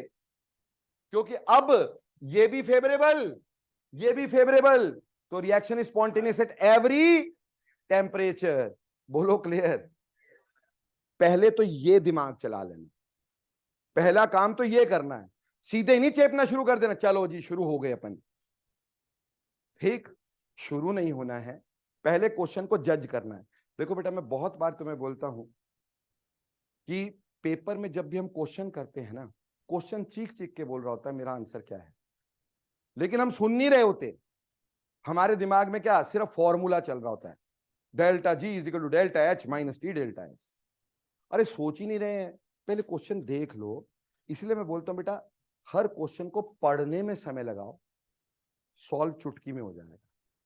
आप लोग पढ़ते चुटकी में हो, सॉल्व सदियों में करते हो, वो भी गलत। तो बेटा पहले अगर आराम से क्वेश्चन को पढ़ लो, ये दोनों क्वेश्चन अगर मैंने बिना बताए तुम्हें पेपर में दिए होते, गारंटी की बात थी आप में से 99.9% बच्चे गलती करते कि नहीं करते? भाई आपने वही डेल्टा टी निकालना था। ठीक, अब देखो भाई, अगला क्वेश्चन देखना, अभी समझ में आ गया? नाउ क्वेश्चन को चेंज करते हैं।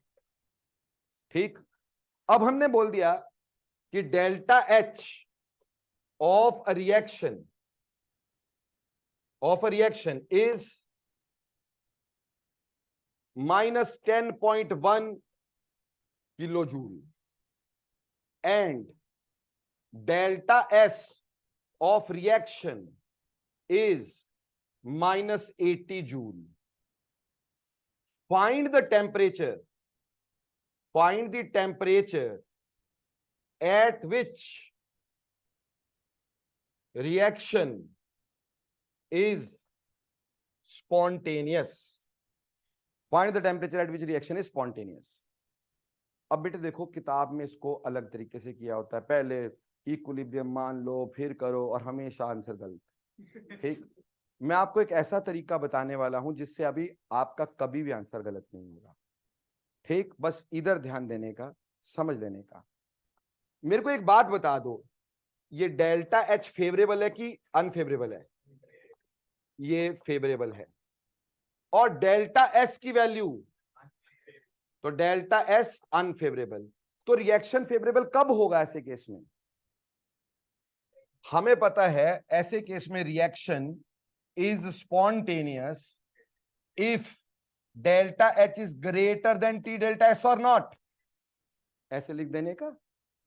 ठीक है जी, इसका मतलब ये हो गया कि delta H by delta S should be greater than T, है ना जी। अब हमने यहां वैल्यू पुट की, तो यहां आया -10.100 जूल में चेंज किया, डिवाइडेड बाय क्या आएगा यहां पे, -80। ठीक, ये कैंसिल हो गया, तो ये जो टेम्परेचर आया उससे नीचे वाले टेम्परेचर पे रिएक्शन क्या होगा, स्पॉन्टेनियस। तो आंसर आ जाएगा, जैसे इसको सॉल्व करेंगे, कि reaction is spontaneous below T, जो यहां से टी मैंने निकाला, उससे बिलो। ठीक, और वहीं पर अगर मान लो मैं इधर पॉजिटिव दे देता और इधर नेगेटिव दे देता, तो ये उल्टा हो जाता। तो मैं आंसर लिखता, reaction is spontaneous above this temperature. Clear? समझ में आया? इससे आपकी गलती नहीं होगी। अगर आप इस प्लस और माइनस के साइन, मतलब आप जीरो ना लेकर के, आप ये देखो फेवरेबल क्राइटेरिया को बड़ा लिख के चलो। यानी इस क्वेश्चन को अगर अपन ऐसे दे देते, बोलते जी डेल्टा एच जो है वो 10.1 किलो जूल है और बोल देते डेल्टा एस जो है वो 80 जूल है। अब टेम्परेचर बताओ, अब टेम्परेचर बताओ।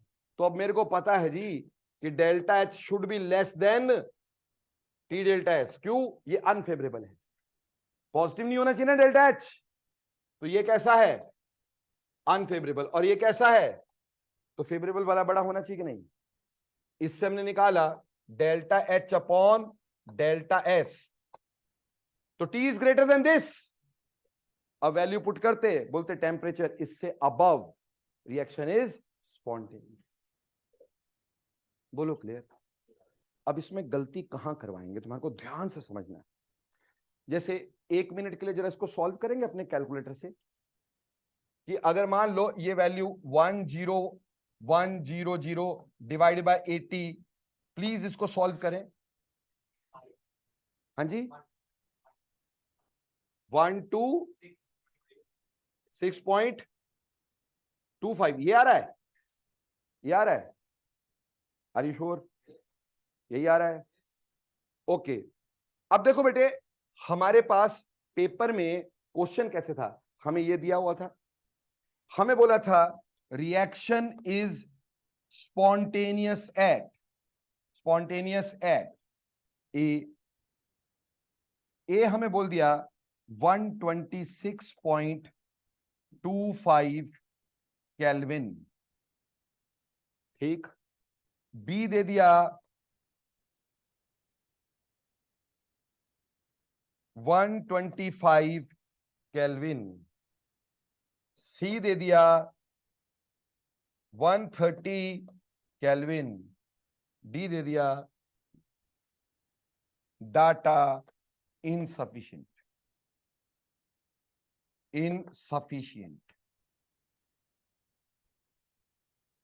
अब देखो बेटा, आंसर तो तुमने यहां पे निकाला टी इज ग्रेटर देन।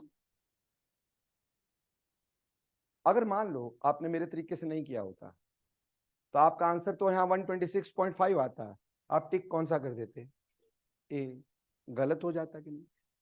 हमें पता है इससे ऊपर वाला टेम्परेचर क्या होगा, उस पर स्पॉन्टेनियस। तो आंसर क्या आना चाहिए? यहां पे आंसर क्या आना चाहिए? सी। बेटा क्लियर? अगर मान लो ये लेस देन होता तो आंसर कौन सा लगाते? ये, ठीक। अगर हमने इस तरीके से नहीं किया होता, जो बुक्स में दिया है कि भाई हाँ पहले आप ना इक्विलिब्रियम पे मान लो, तो आप डेल्टा जी को क्या मान लेते हो? 0। इक्विलिब्रियम पे डेल्टा जी 0, तो delta H equal to T delta S, वहां से टेम्परेचर निकालते हो। और वो टेम्परेचर जैसे ये आ गया, फिर हम ये नहीं सोचते कि अबव और बिलो, हम उसी को टिक कर देते। तो इसको करने का फायदा क्या हुआ कि आपको ये पता है कि इससे अबव वाला टिक करना है या इससे बिलो वाला। लेकिन इसमें भी दीदे फाड़ फाड़ के क्वेश्चन देखना जरूरी है। क्यों? मान लो अगर एक क्वेश्चन ऐसे दिया होता कि reaction spontaneous above, already question में अबव दे दिया, तो फिर आपका आंसर ये बन गया दोस्तों कि above this will be spontaneous. ये तो होएगा ही होएगा, बट अब आपका आंसर ये है, above this it is spontaneous. अगर क्वेश्चन के अंदर अबव या बिलो दे दिया तब तो जो टेम्परेचर आए वही लिखो। अगर क्वेश्चन के अंदर ही आपको अबव या बिलो दे दिया तो जो टेम्परेचर आए वही लिखो। और अगर एट दिया है तो भैया ये देख लो ग्रेटर चाहिए कि लेस देन चाहिए, उसके हिसाब से टिक करना। गलती मत करना, मैं पेपर में करवाऊंगा। मैं 101% पेपर में तुम्हारे से गलती करवाऊंगा, पर तुम करना मत। बात समझे? कोई मुश्किल? मान लो इसको मैं बोल देता जी ये है, बोला ये बताओ किस टेम्परेचर पे रिएक्शन इक्विलिब्रियम पे आ जाएगा। हमें बोला डेल्टा एच इतना और ये इतना, find the temperature of equilibrium. अब इक्विलिब्रियम पे हमें पता डेल्टा जी 0, डेल्टा जी 0, तो delta G is equal to delta H minus T delta S. तो 0 should be equal to delta H minus T delta S. So delta H is equal to T delta S, तो T is equal to delta H by delta S. Equilibrium में below या above नहीं होता ना, equilibrium तो एक ही temperature पे आएगा, तो इसमें इक्वल टू रहता है, तो बस इसका इक्विलिब्रियम पे आएगा तो वही टेम्परेचर इक्वल टू हो जाएगा। स्पॉन्टेनियस या तो उससे ऊपर होगा या उससे नीचे होगा, डिपेंडिंग अपॉन आपका क्या चीज फेवरेबल है, उसके हिसाब से चल के पहले से ही ये प्रूव कर दें, कह दें स्पॉन्टेनिटी के लिए ये होना चाहिए, और उसके हिसाब से इक्वेशन आप लिखते जाओ। बोलो बेटा, क्वेश्चन समझ में आए? ऐसा होगा नहीं ना पिटिया, ऐसा होगा नहीं ना, कंट्रोवर्सी थोड़ी दे देंगे, ठीक? वो तो मैंने समझाया तुम्हारे को, तो अगर बेटा तेरे को ऐसे दे दिया अबव, तो ऑब्वियसली अबव कोई और टेम्परेचर नहीं देंगे, और अगर बहुत अबव दे दिया तो हमारा तो इसके अबव स्पॉन्टेनियस हो गया ना, हम तो यही टिक करेंगे। समझ में आई? हमारे को फिर हाई टेम्परेचर पे तो होना ही होना है, अगर अबव दिया तो इस पे तो होना ही होना है ना, ठीक? अगर क्वेश्चन के अंदर अबव बिलो दिया हो तो जो टेम्परेचर आए वही टिक करे, अगर एट दिया हो तो आप देखें अबव चाहिए कि बिलो चाहिए, उसके हिसाब से सॉल्व करें। बोलो, ये क्वेश्चन समझ में आया? हाँ, ऑब्वियसली साइंस नेग्लेक्ट करने की जरूरत नहीं पड़ेगी प्रतीक भैया जी, ठीक? इसमें क्या होगा, अपने आप साइन कैंसिल हो जाएंगे, आपको तो कुछ करना ही नहीं पड़ेगा। दोनों नेगेटिव होंगे तभी लगाओगे, या दोनों पॉजिटिव होंगे तभी लगाओगे, है ना जी? अगर दोनों का साइन ऑपोजिट हो गया तब तो वैसे यहां तो स्पॉन्टेनियस है, यहां बिल्कुल नॉन स्पॉन्टेनियस है। जब दोनों का साइन सेम होता है तब टेम्परेचर प्ले में आता है, तो वो अपने आप ही कैंसिल हो जाने, इसमें तेरे को टेंशन ही नहीं है। ठीक है जी, समझ में आया जी? कर सकोगे? इक्विलिब्रियम का टेम्परेचर, स्पॉन्टेनिटी का टेम्परेचर, नॉन स्पॉन्टेनिटी का टेम्परेचर, बिलो, अबव, एट, सारी कहानी समझ में आई? अब प्यारे बच्चों, अगर मान लो मेरे को इस तरह का क्वेश्चन करना होगा, क्या मुश्किल है यार? ये तो मैंने जैसे डेल्टा एच करवाया आज तक, आपको फॉर्मेशंस का डेल्टा जी दे दिया होगा, प्रोडक्ट्स का फॉर्मेशन का डेल्टा जी दे दिया होगा, रिएक्शन का नीचे डेल्टा एच भी दे दिया गया होगा, फिर बोलेंगे आप एफिशिएंसी निकाल दो, तो भैया डेल्टा जी निकालना आ गया, मान लो कल को डेल्टा एच भी निकालना, वो भी तो ऐसे ही निकालना है, प्रोडक्ट माइनस रिएक्टेंस। कर सकोगे ऐसा क्वेश्चन कि करवाना जरूरी है मेरे को? कर सकोगे ना? अगर आपको किसी प्रोसेस में एक रिएक्शन दे दिया और बोला रिएक्शन में इसकी delta G of formation reactant की ये है, कार्बन डाइऑक्साइड की ये, वाटर की ये, मिथानॉल की ये, और एलिमेंट्री स्टेट की डेल्टा जी ऑफ फॉर्मेशन क्या होती है? 0। कल को ऑक्सीजन आ गया, उसकी क्या डेल्टा जी ऑफ फॉर्मेशन लोगे? 0। जैसे डेल्टा एच लेते थे सेम सॉल्व कर देना, डेल्टा जी आ जाएगा। अगर डेल्टा एच दिया हुआ है तो हम निकाल सकते इससे एफिशिएंसी की नहीं निकाल सकते? कोई दिक्कत है? तो ये बहुत सिंपल क्वेश्चंस होते हैं, 2+2 वाले होते हैं, बस जो गलतियां हैं वो मैंने कोशिश की कि तुम्हें समझ में आ जाए। चलें आगे। ओके, तो ये तो था बेटा न्यूमेरिकल्स। अब चलते प्यारे बच्चों आगे, न्यूमेरिकल से आगे लास्ट 2 बातें रह गई। पहली बात रह गई coupled reactions. Coupled reactions, no what the hell are coupled reactions? क्या होते हैं कपल्ड रिएक्शन? बहुत सिंपल बात है, इधर समझना। 2 भाई बड़े पक्के पक्के दोस्त, ठीक? दोनों का पेपर भाई साहब बहुत पढ़ के गए, प्रतीक जी बिल्कुल ही नहीं पढ़ के गए, पर दोनों पास हो गए। कैसे? कपल्ड रिएक्शन, समझे मेरी बात? है ना भाई? तो भाई ने पढ़ा था, भाई को दिखा दिया, हो गया। तो ऐसे ही हमारे पास कपल्ड रिएक्शन होते हैं। जैसे बेटा एक फोटोसिंथेसिस होती है ना, सुना कभी फोटोसिंथेसिस होती है ना? प्लांट्स अपना खाना बनाते हैं। फोटोसिंथेसिस की अगर नेट इक्वेशन लो, इधर ध्यान देना, फोटोसिंथेसिस की अगर नेट इक्वेशन लो तो वो है 6 कार्बन डाइऑक्साइड, जो बायोलॉजी वाले पढ़ते हैं ना ध्यान से। अगर तुम्हारे से पूछूं, मेरे को पता तुमने इक्वेशन गलत बतानी है, फोटोसिंथेसिस की इक्वेशन बताओगे? बायोलॉजी वाले बच्चे हाथ खड़ा करो जरा। प्रतीक जी चलो आपसे पूछते हैं। अच्छा चलो, मैं लिखता हूं, तुम्हें मेरे को बताना मैंने इक्वेशन सही लिखी गलत लिखी, बताओगे? इतना तो करोगे ना? 6 carbon dioxide, 6 water, giving us C6 H12O6। ठीक है जी, क्या ये इक्वेशन सही है? नहीं है। ऑक्सीजन भी इवॉल्व होती है, फोटोसिंथेसिस में ऑक्सीजन इवॉल्व होती है।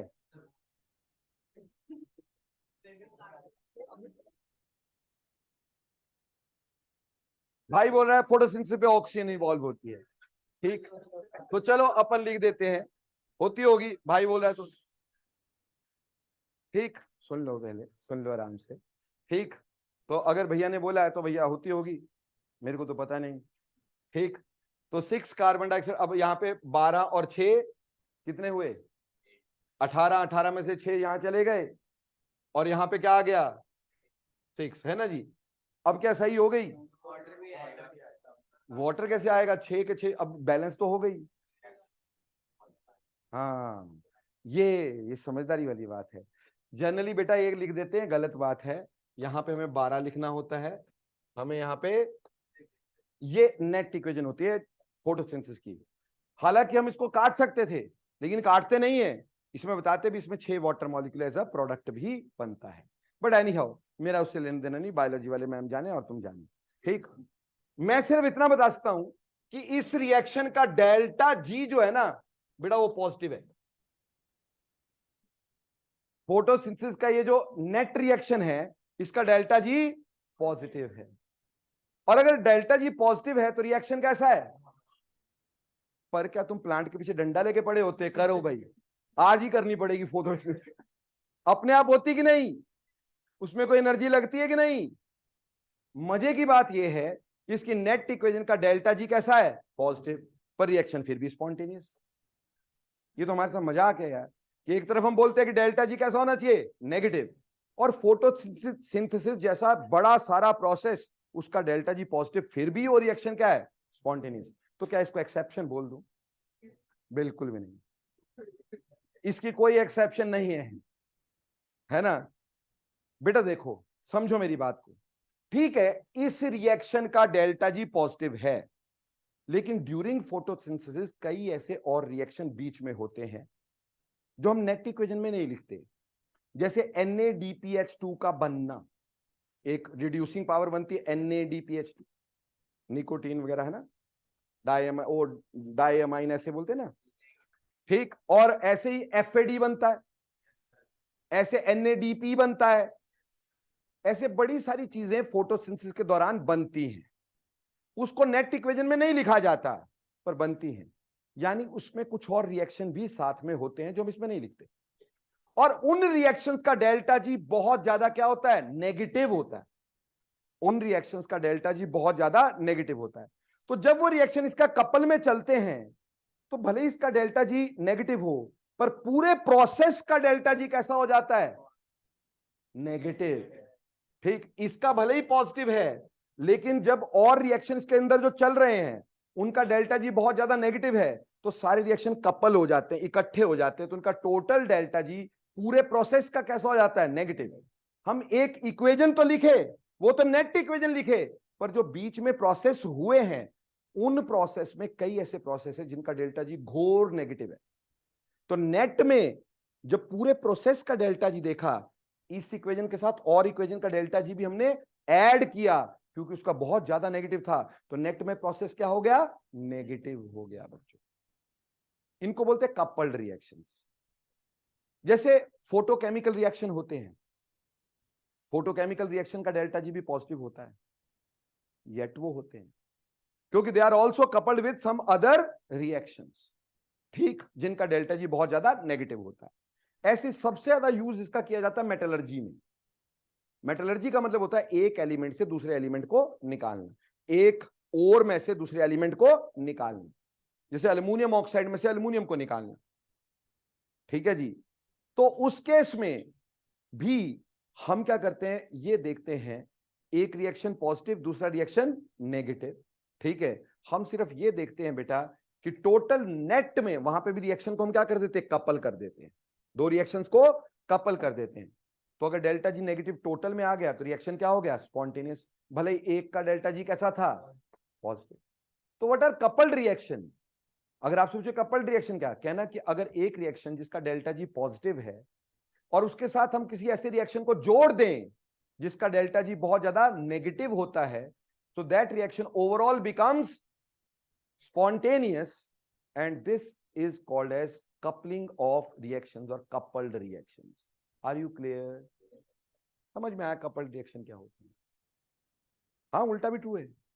ठीक, अगर कोई ऐसा हो गया तो उल्टा भी ट्रू हो सकता है बेटा, कि भाई डेल्टा जी पॉजिटिव भी हो सकता है नेट रिएक्शन का, बिल्कुल पॉसिबल है बेटा। ठीक, तो मतलब कपल्ड रिएक्शन जब आप क्या करते हैं, दो रिएक्शन को जोड़ देते हैं, ठीक, कपल कर देते हैं just to make it spontaneous. Non spontaneous बनाने के लिए तो हम जोड़ेंगे नहीं ना, हम अगर जोड़ेंगे तो किसके लिए जोड़ेंगे, स्पॉन्टेनियस। बट ऐसा मैं कहीं नहीं बोल रहा हूं कि भाई नॉन स्पॉन्टेनियस नहीं हो सकता, हो सकता है अगर एक डेल्टा जी बहुत ज्यादा पॉजिटिव वाला है, एक बहुत कम वाला नेगेटिव वाला है, तो डेल्टा जी नेट में क्या आ जाएगा, पॉजिटिव, रिएक्शन क्या हो जाएगा, non spontaneous. But generally we couple the reaction to make it spontaneous which are otherwise not spontaneous. Clear? इतनी सी बात है, बोलो समझ में आता है? लास्ट बात of this thermodynamics, third law of thermodynamics, third law of thermodynamics.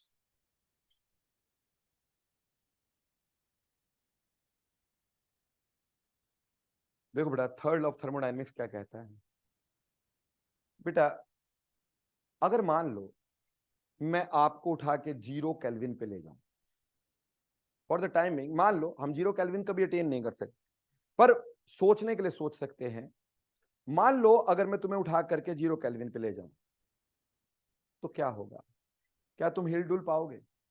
ऐसे रहोगे ना, हिलडुल नहीं पाओगे, कुछ नहीं, क्योंकि 0 केल्विन पे मॉलिक्यूलर मोशन सीजेस। 0 केल्विन पे क्या होता है, मॉलिक्यूलर मोशन सीज कर जाता है, क्यों, एनर्जी नहीं भाई, 0 केल्विन में एनर्जी क्या हो जाएगी, जीरो, तो मॉलिक्यूलर मोशन क्या कर जाएगा, सीज। ऐसे केस में अगर मेरे पास कोई ऐसा सब्सटेंस हो जो परफेक्टली क्रिस्टलाइन हो, यानी परफेक्टली क्रिस्टलाइन स्ट्रक्चर हो, अब उसको मैं 0 केल्विन पे ले जाऊं तो परफेक्ट रहेगा, क्या उसमें एंट्रोपी आएगी, नहीं आएगी। उसको रूम टेम्परेचर, तब 0 केल्विन से रूम टेम्परेचर तक लेके आऊंगा, 298 केल्विन टेम्परेचर बढ़ेगा, मॉलिक्यूल्स को एनर्जी मिलेगी। जब मॉलिक्यूल्स को एनर्जी मिलेगी, मॉलिक्यूल इधर उधर जाएंगे, इधर उधर जाने से क्या आएगा, एंट्रोपी आएगी। समझ में आया? तो 0 केल्विन पे एंट्रोपी नहीं आएगी, बशर्ते वो पहले से प्योर क्रिस्टलाइन हो, परफेक्टली क्रिस्टलाइन हो। पहले से अगर उसमें ऑर्डर हो, उसको 0 केल्विन पे ले जाओ तो ऑर्डर वैसे ही क्या हो जाएगा, डिसऑर्डर क्या हो जाएगा, 0। यही थर्ड लॉ है, कहता है entropy, entropy of a perfectly crystalline substance, a perfectly crystalline substance, crystalline substance is 0 at 0 Kelvin. 0 Kelvin is called absolute zero, है ना? तो entropy of a perfectly crystalline substance is 0 at 0 Kelvin. 0 kelvin पे किसी भी perfectly crystalline substance की entropy हमेशा क्या होती है, 0 होती है। मैंने आपको बताया था कि entropy is the only state function whose absolute value can be calculated. कैसे? हम ये जानते थे कि डेल्टा एस जो होगा वो होगा एस फाइनल, क्या होगा, S final minus S initial, और ना हम एस फाइनल निकाल सकते थे ना हम एस इनिशियल निकाल सकते थे। बोलो क्लियर? इसी वजह से हमें डेल्टा एस निकालना पड़ता था। मान लो हमने initially we started with 0 kelvin. अगर इनिशियली 0 केल्विन हुआ तो एस इनिशियल क्या हो जाएगा, 0 हो जाएगा। अगर एस इनिशियल 0 हुआ तो डेल्टा एस किसके बराबर, एस फाइनल। तो भैया अगर हमने डेल्टा एस निकाल लिया तो क्या एस फाइनल निकाल दिया कि नहीं निकाल दिया, है ना? तो entropy is the only state function whose absolute value can be calculated by using this law. क्योंकि ऐसे समय में डेल्टा एस जब टेम्परेचर के चेंज का निकालते 2.303 NCP log of T2 bye T1 से निकालते हैं। ये डेरिवेशन मैंने आपको घर से बोला था, देख लेना, अगर तुम्हें आती है समझ में, ठीक है, नहीं आती कोई ऐसी जरूरी नहीं है, ठीक, जब टेम्परेचर का चेंज होता है।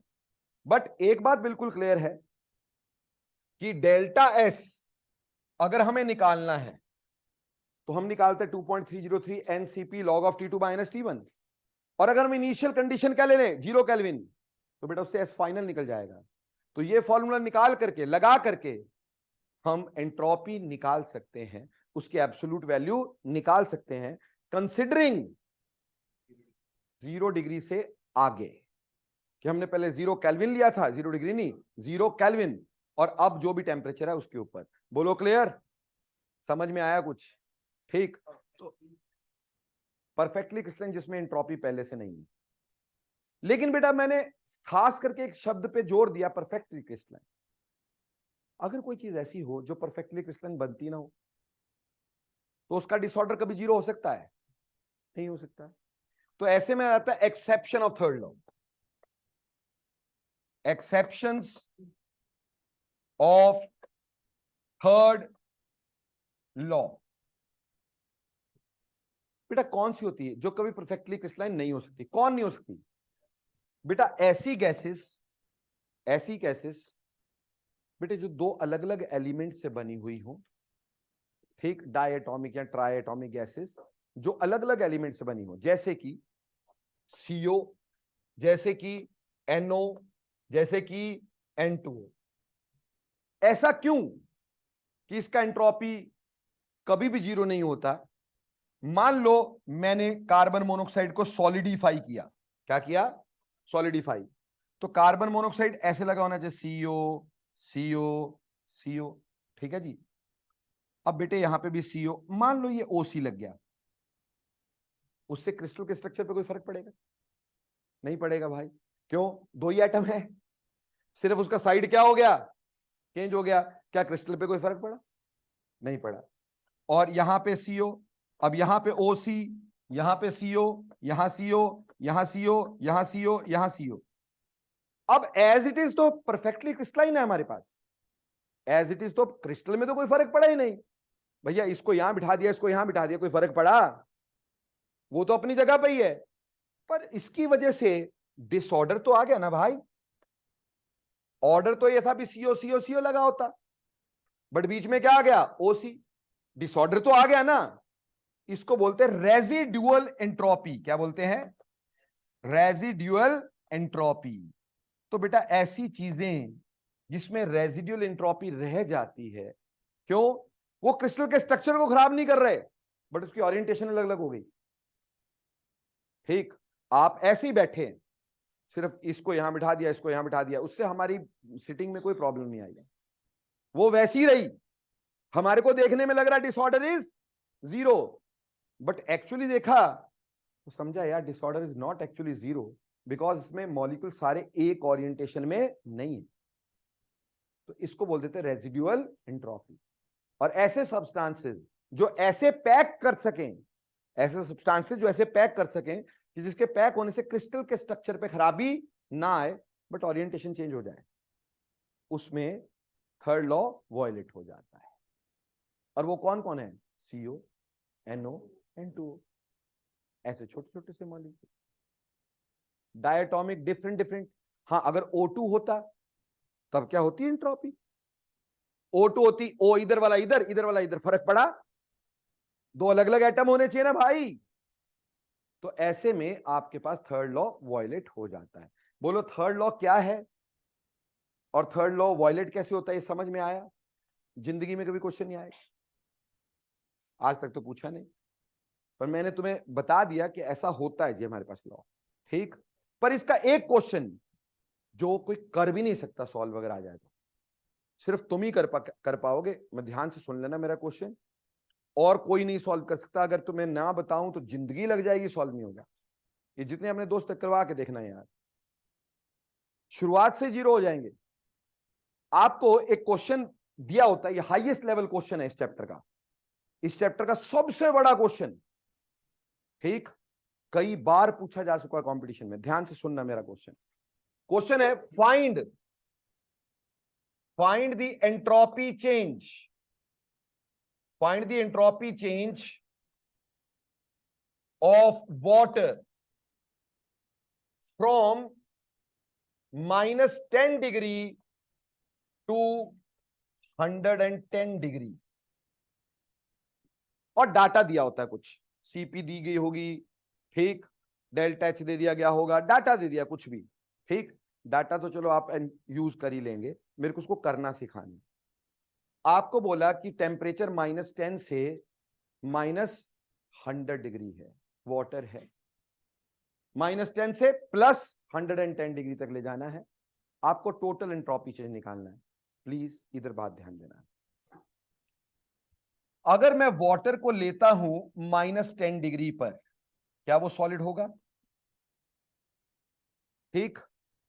अगर मैं इसको 0 डिग्री तक ले जाता हूं, ठीक, तो पहले ये सॉलिड होगा, और 0 डिग्री पे ही इट इज मेल्टिंग पॉइंट।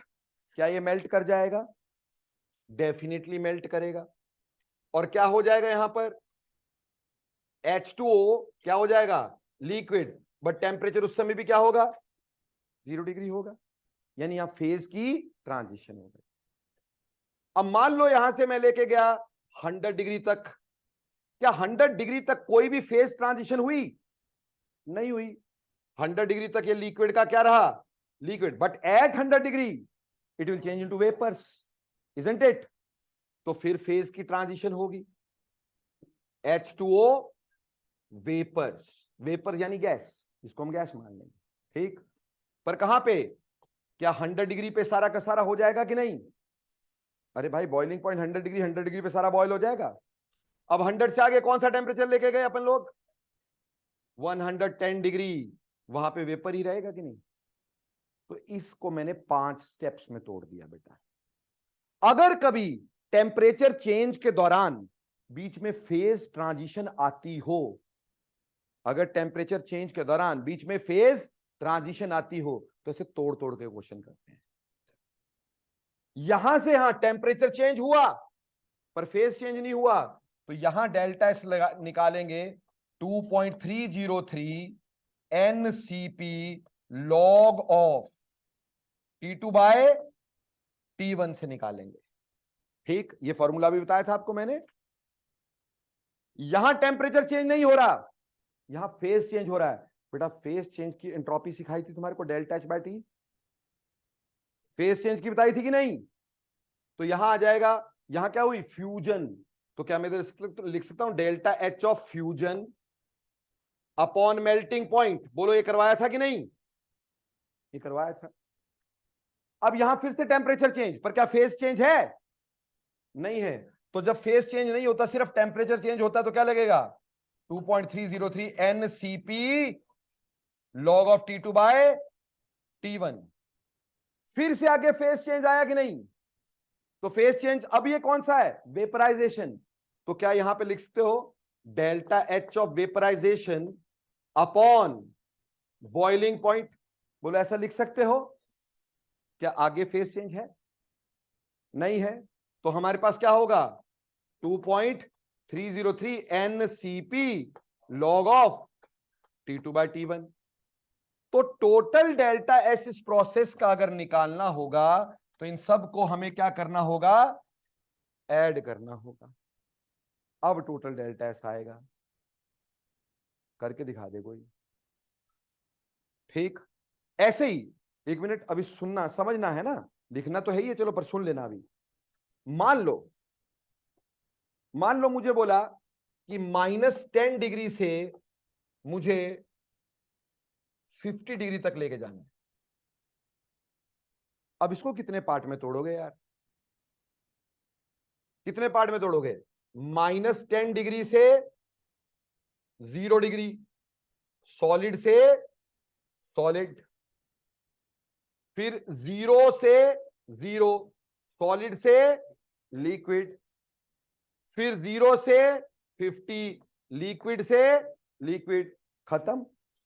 इससे आगे तो नहीं जाना। तो ऐसे केस में यहां पे क्या आएगा? 2.303 NCP लॉग ऑफ T2/T1 और फेज ट्रांजिशन का delta H of fusion divided by melting point, और आगे फिर से 2.303 NCP log ऑफ T2/T1। बोलो क्लियर? Any doubts? मान लो मैंने आपको बोला कि 10 डिग्री से 80 डिग्री जाना है वाटर ने। वाटर 10 डिग्री से 80 डिग्री कितने पार्ट में तोड़ोगे? पार्ट ही नहीं होंगे, क्योंकि फेज ट्रांजिशन नहीं है। ऐसे में डायरेक्टली 2.303 NCP log ऑफ। मेरे बच्चों समझ में आ रहा है? यानी अगर फेज का ट्रांजिशन बीच में इन्वॉल्व हो रहा तो हम तोड़ेंगे। टेम्परेचर का चेंज हम वहां तक लेके जाएंगे जहां फेज ट्रांजिशन होता है, ठीक? फिर जहां फेज ट्रांजिशन होता है वहां फेज ट्रांजिशन की एंट्रोपी लगाएंगे, फिर टेम्परेचर का चेंज लेंगे, फिर फेज ट्रांजिशन की लगाएंगे। अगर फेज ट्रांजिशन इन्वॉल्व हो रहा है, नहीं हो रहा है तो डायरेक्टली, अगर सिर्फ टेम्परेचर चेंज हो रहा है लेकिन फेज, ये लिक्विड से लिक्विड ही है, 10 डिग्री पे वाटर लिक्विड होता है, 80 डिग्री पे लिक्विड होता है, तो बच्चे इसमें कोई भी और चीज इन्वॉल्व नहीं होगी। हां, अगर बोल देते 10 डिग्री से 110 डिग्री, अब क्या करते? बोलो, अब करते 10 डिग्री से 100 डिग्री, लिक्विड से लिक्विड, फिर 100 से 100 डिग्री, लिक्विड से वेपर, फिर 100 से 110 डिग्री, वेपर से वेपर। तो प्यारे बच्चों यहां पे N 2.303, और नेचुरल लोग लिखने लग गया था भाई, 2.303 NCP log ऑफ T2/T1, और फेज ट्रांजिशन के लिए डेल्टा H ऑफ फ्यूजन और rather vaporisation divided by boiling point, और फिर यहां पे प्लस। पता चला कौन सा फॉर्मूला कहां लगता है? ऐसे निकाल सकते हैं अपन लोग? कोई मुश्किल? थोड़ा सा वापिस चलते हैं। इसका अपन को ना ग्राफिकली शो करना है। क्या शो करना है? इधर ध्यान देना भाई, ये ग्राफ देखोगे ना, बहुत ही सौखा ग्राफ, लोगों को समझ ही नहीं आता, मेरे को पता ही नहीं क्यों नहीं आता, ठीक? यहां पे आपने डेल्टा एस लगाया भैया, और यहां पे टी लगाया जी। मान लो मैं 0 केल्विन से चल रहा हूं, मैं 0 डिग्री से चल रहा हूं, ठीक है जी। वाटर को सॉलिड ले लिया 0 डिग्री पे, ठीक है जी। 0 डिग्री पे वाटर को क्या ले लिया? सॉलिड ले लिया, ठीक? या कोई भी सब्सटेंस ले लिया, कोई भी जिसका कुछ भी मेल्टिंग पॉइंट होगा, ठीक? तो पहले वो सॉलिड है मान लो। सॉलिड से जैसे टेम्परेचर, इस साइड क्या लिया? टेम्परेचर। जैसे टेम्परेचर बढ़ाओगे, मान लो यही ले रहे हैं, मैंने -10 डिग्री से ले लिया, यहां पे कहां से ले लिया? -10 डिग्री से ले लिया जाके टेम्परेचर को, है ना? तो -10 से 0 तक जैसे टेम्परेचर बढ़ाएंगे, ये बढ़ेगा कि नहीं बढ़ेगा? टेम्परेचर बढ़ाने से एंट्रोपी बढ़ती कि नहीं बढ़ती? अब जब हम यहां पहुंच गए, यहां टेम्परेचर तो सेम हुआ, है ना, पर एंट्रोपी बढ़ेगी कि नहीं बढ़ेगी? बहुत ज्यादा बढ़ेगी दोस्तों। सॉलिड से क्या बन रहा है? लिक्विड। एंट्रोपी बहुत ज्यादा बढ़ेगी, बट टेम्परेचर कांस्टेंट। तो काके ये ग्राफ ऐसा हो गया, temperature is same but entropy is increased. अब हम यहां पहुंच चुके हैं, ठीक? अब फिर से यहां टेम्परेचर चेंज हुआ, ये बढ़ता जा रहा है भाई, 100 डिग्री तक पहुंच गए, मान लो 100 डिग्री पे पहुंच गए। अब 100 डिग्री पे फिर पे टेम्परेचर सेम, लेकिन लिक्विड से क्या बना? गैस। एकदम एंट्रोपी बढ़ी कि नहीं बढ़ी? और बहुत ज्यादा बढ़ी कि नहीं बढ़ी? पर टेम्परेचर सेम रहा कि नहीं रहा? तो क्या ये ग्राफ ऐसा हो जाएगा? बोलो जी। और फिर ऐसा हो जाएगा। यानी यहां पे हमारे पास क्या था? सॉलिड। यहां क्या थी? फ्यूजन। फेज ट्रांजिशन हुई थी कि नहीं? यहां क्या हो गया? लिक्विड। यहां क्या हुई? वेपराइजेशन। यहां क्या आ गया आपके पास? गैस। समझ में आ रहा है? तो कितना सौखा ग्राफ है, पता नहीं क्यों लोगों को समझ नहीं आता कि यहां से यहां तक ये जो है हमारे पास, ये सॉलिड फेस है, इसके बीच बीच में क्या है? लिक्विड फेस है, और इसके यहां पे कौन सा है? ये सॉलिड फेस, ये लिक्विड फेस, ये गैसियस फेस। और ये जो आपकी स्ट्रेट लाइंस हैं, they are showing us phase transitions. उसमें temperature is same but entropy will change, और वो भी वेरी ग्रेटली चेंज। सॉलिड से जैसे लिक्विड बनता है एंट्रोपी एकदम बढ़ती, लिक्विड से जैसे गैस बनता है एंट्रोपी एकदम बढ़ती। समझ में आया? टेम्परेचर उतना ही। तो ग्राफ ऐसे बनेगा। बोलो कोई दिक्कत है यार इस ग्राफ में? समझ में आया भाई? पल्ले बड़ा कुछ थोड़ा सा? थर्ड लॉ ऑफ थर्मोडायनेमिक्स खत्म, और ये क्वेश्चन समझ में आ गया। अगर कभी डिग्री टेम्परेचर चेंज के साथ कभी क्वेश्चन दे दिया जिंदगी में तो कर सकोगे। अब सर ने छोड़ा क्या थर्मोडायनेमिक्स में? ईमानदार इंसान हूं, सब कुछ बता के चलता हूं। ठीक, क्या छोड़ा? एक तो आपको मैंने डेरिवेशन जो बोला था घर पे देख लेना यार एक बार, it is not for your use, है ना? आपको बताया था मैंने, जिसको आज मैंने यूज भी किया 2.303 NCPT2 माइनस T1, वो वॉल्यूम चेंज के साथ भी आती है, प्रेशर चेंज के साथ भी आती है। अगर वॉल्यूम चेंज होता है हम बोलते हैं NCV log of V2 by V1, है ना जी? तो वो वाली डेरिवेशंस मैंने आपको आपकी उसमें मॉड्यूल में तो दी है, सिंपल है, पर मैंने छेड़ी नहीं है। ठीक, दूसरी चीज मैंने क्या नहीं छेड़ी आपके साथ? दूसरी चीज एक होती है मैक्सवेल इक्वेशंस। मैक्सवेल इक्वेशंस लड्डुओं वाला काम है, कोई करने की जरूरत नहीं, ना कभी पूछी जाती है, बस एवी बड़ा बनाने के लिए है। ठीक, अगर मन फिर भी करे तो मेरे को बता देना, ठीक, मैं करवा दूंगा, आती मेरे को। ठीक, मैक्सवेल इक्वेशंस, और एक बेटा किरचॉफ्स लॉ, वो मैं छोड़ना ही नहीं चाहता, वो मैं बता देता हूं। ठीक, किरचॉफ्स लॉ हमारे काम का ही नहीं है, पर फिर भी करने में क्या जाते हैं। ठीक, आपके ना उसके अंदर मैंने मॉड्यूल में किरचॉफ्स लॉ दे रखा है ना जी, कि हमारे पास सीपी जो होता है delta H2 minus delta H1 by T2 by minus T1। CV, delta CV कैसे निकालते हैं? डेल्टा यू, क्योंकि आपको पता है कि सीवी जो होता है, आपको पता है delta you CV delta T होता है कि नहीं? बोलो, ये होता है कि नहीं? पता है ना ये? तो ऑब्वियसली सीवी किसके बराबर होगा? Delta you by delta T होगा। तो अगर प्यारे बच्चों मेरे को डेल्टा सीवी निकालना पड़ा तो क्या होगा? Delta U two minus delta U one divided by T2 minus T1। दो इंटरनल एनर्जी चेंज दे दिए, एक सीवी चेंज दे दिया, एक टेम्परेचर दिया दूसरा निकालने को, कोई मुश्किल?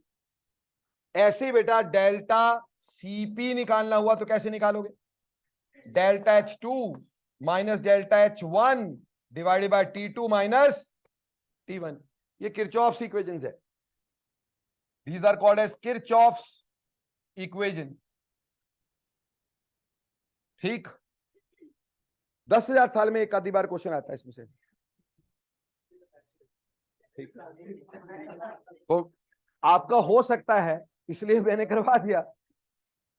ठीक, इसमें कुछ नहीं है, मतलब कुछ भी नहीं। क्वेश्चन क्या आएगा? मैक्सिमम क्या क्वेश्चन पूछेंगे आपको? बेटा डेल्टा सीवी दे दिया गया होगा, दो टेम्परेचर दे दिए गए होंगे, एक डेल्टा एच दिया होगा, दूसरा डेल्टा एच निकाल दो। तो सीपी दे रखा, डेल्टा सीपी दे रखा, या दो सीपी दे दिए होंगे, एक अलग टेम्परेचर पे एक अलग टेम्परेचर पे, तो डेल्टा सीपी निकलेगा कि नहीं? एक एच दिया है, दूसरा निकालना डेल्टा एच, कोई मुश्किल है क्या? इसमें मुश्किल कहां से लाऊं यार, सीधे फॉर्मूला एप्लीकेशन। समझ में आई? इसलिए इसमें कोई चिंता की बात नहीं है, आपको क्वेश्चन देखने से समझ में आ जाएगा। दो सीपी दिए हैं, एक डेल्टा एच दिया है, दो टेम्परेचर दिए हैं, एक डेल्टा एच पूछा है। अरे समझ में ही आ गया क्या करना है? या फिर एक सीपी दिया, एक निकालने को पूछा, दो डेल्टा एच दो टेम्परेचर दिए, दो टेम्परेचर पे दो डेल्टा एच या दो डेल्टा यू दिए दो टेम्परेचर पे, तो समझ लो क्या है? किरचॉफ लॉ है। समझ में आ गई बात? तो चलो, इट इज खत्म, थर्मोडायनेमिक्स खत्म। ठीक, और ईमानदारी से बताया आपको क्या मैंने छोड़ा जिसका मेरे को जरूरत नहीं है। अगर फिर भी किसी को खुजली हो कि नहीं सर मेरे को करवाना ही है, करना ही है, सर वो फलां ने किया था, तो सर को आता है भाई, आप कर लीजिएगा। ठीक, मैं आपको उतना ही करवाना चाहता हूं जितना आपके काम का हो। ठीक, अब हम परसों आएंगे, तो परसों शुरू करेंगे most important topic of this equilibrium. लोग बोलते बहुत डिफिकल्ट है, मेरे साथ पढ़ना, हो सकता है शायद डिफिकल्ट लगे। ओके, थैंक यू बच्चों। हाँ जी बच्चों, आप बताओ ऑनलाइन वाले बच्चों, कोई दिक्कत?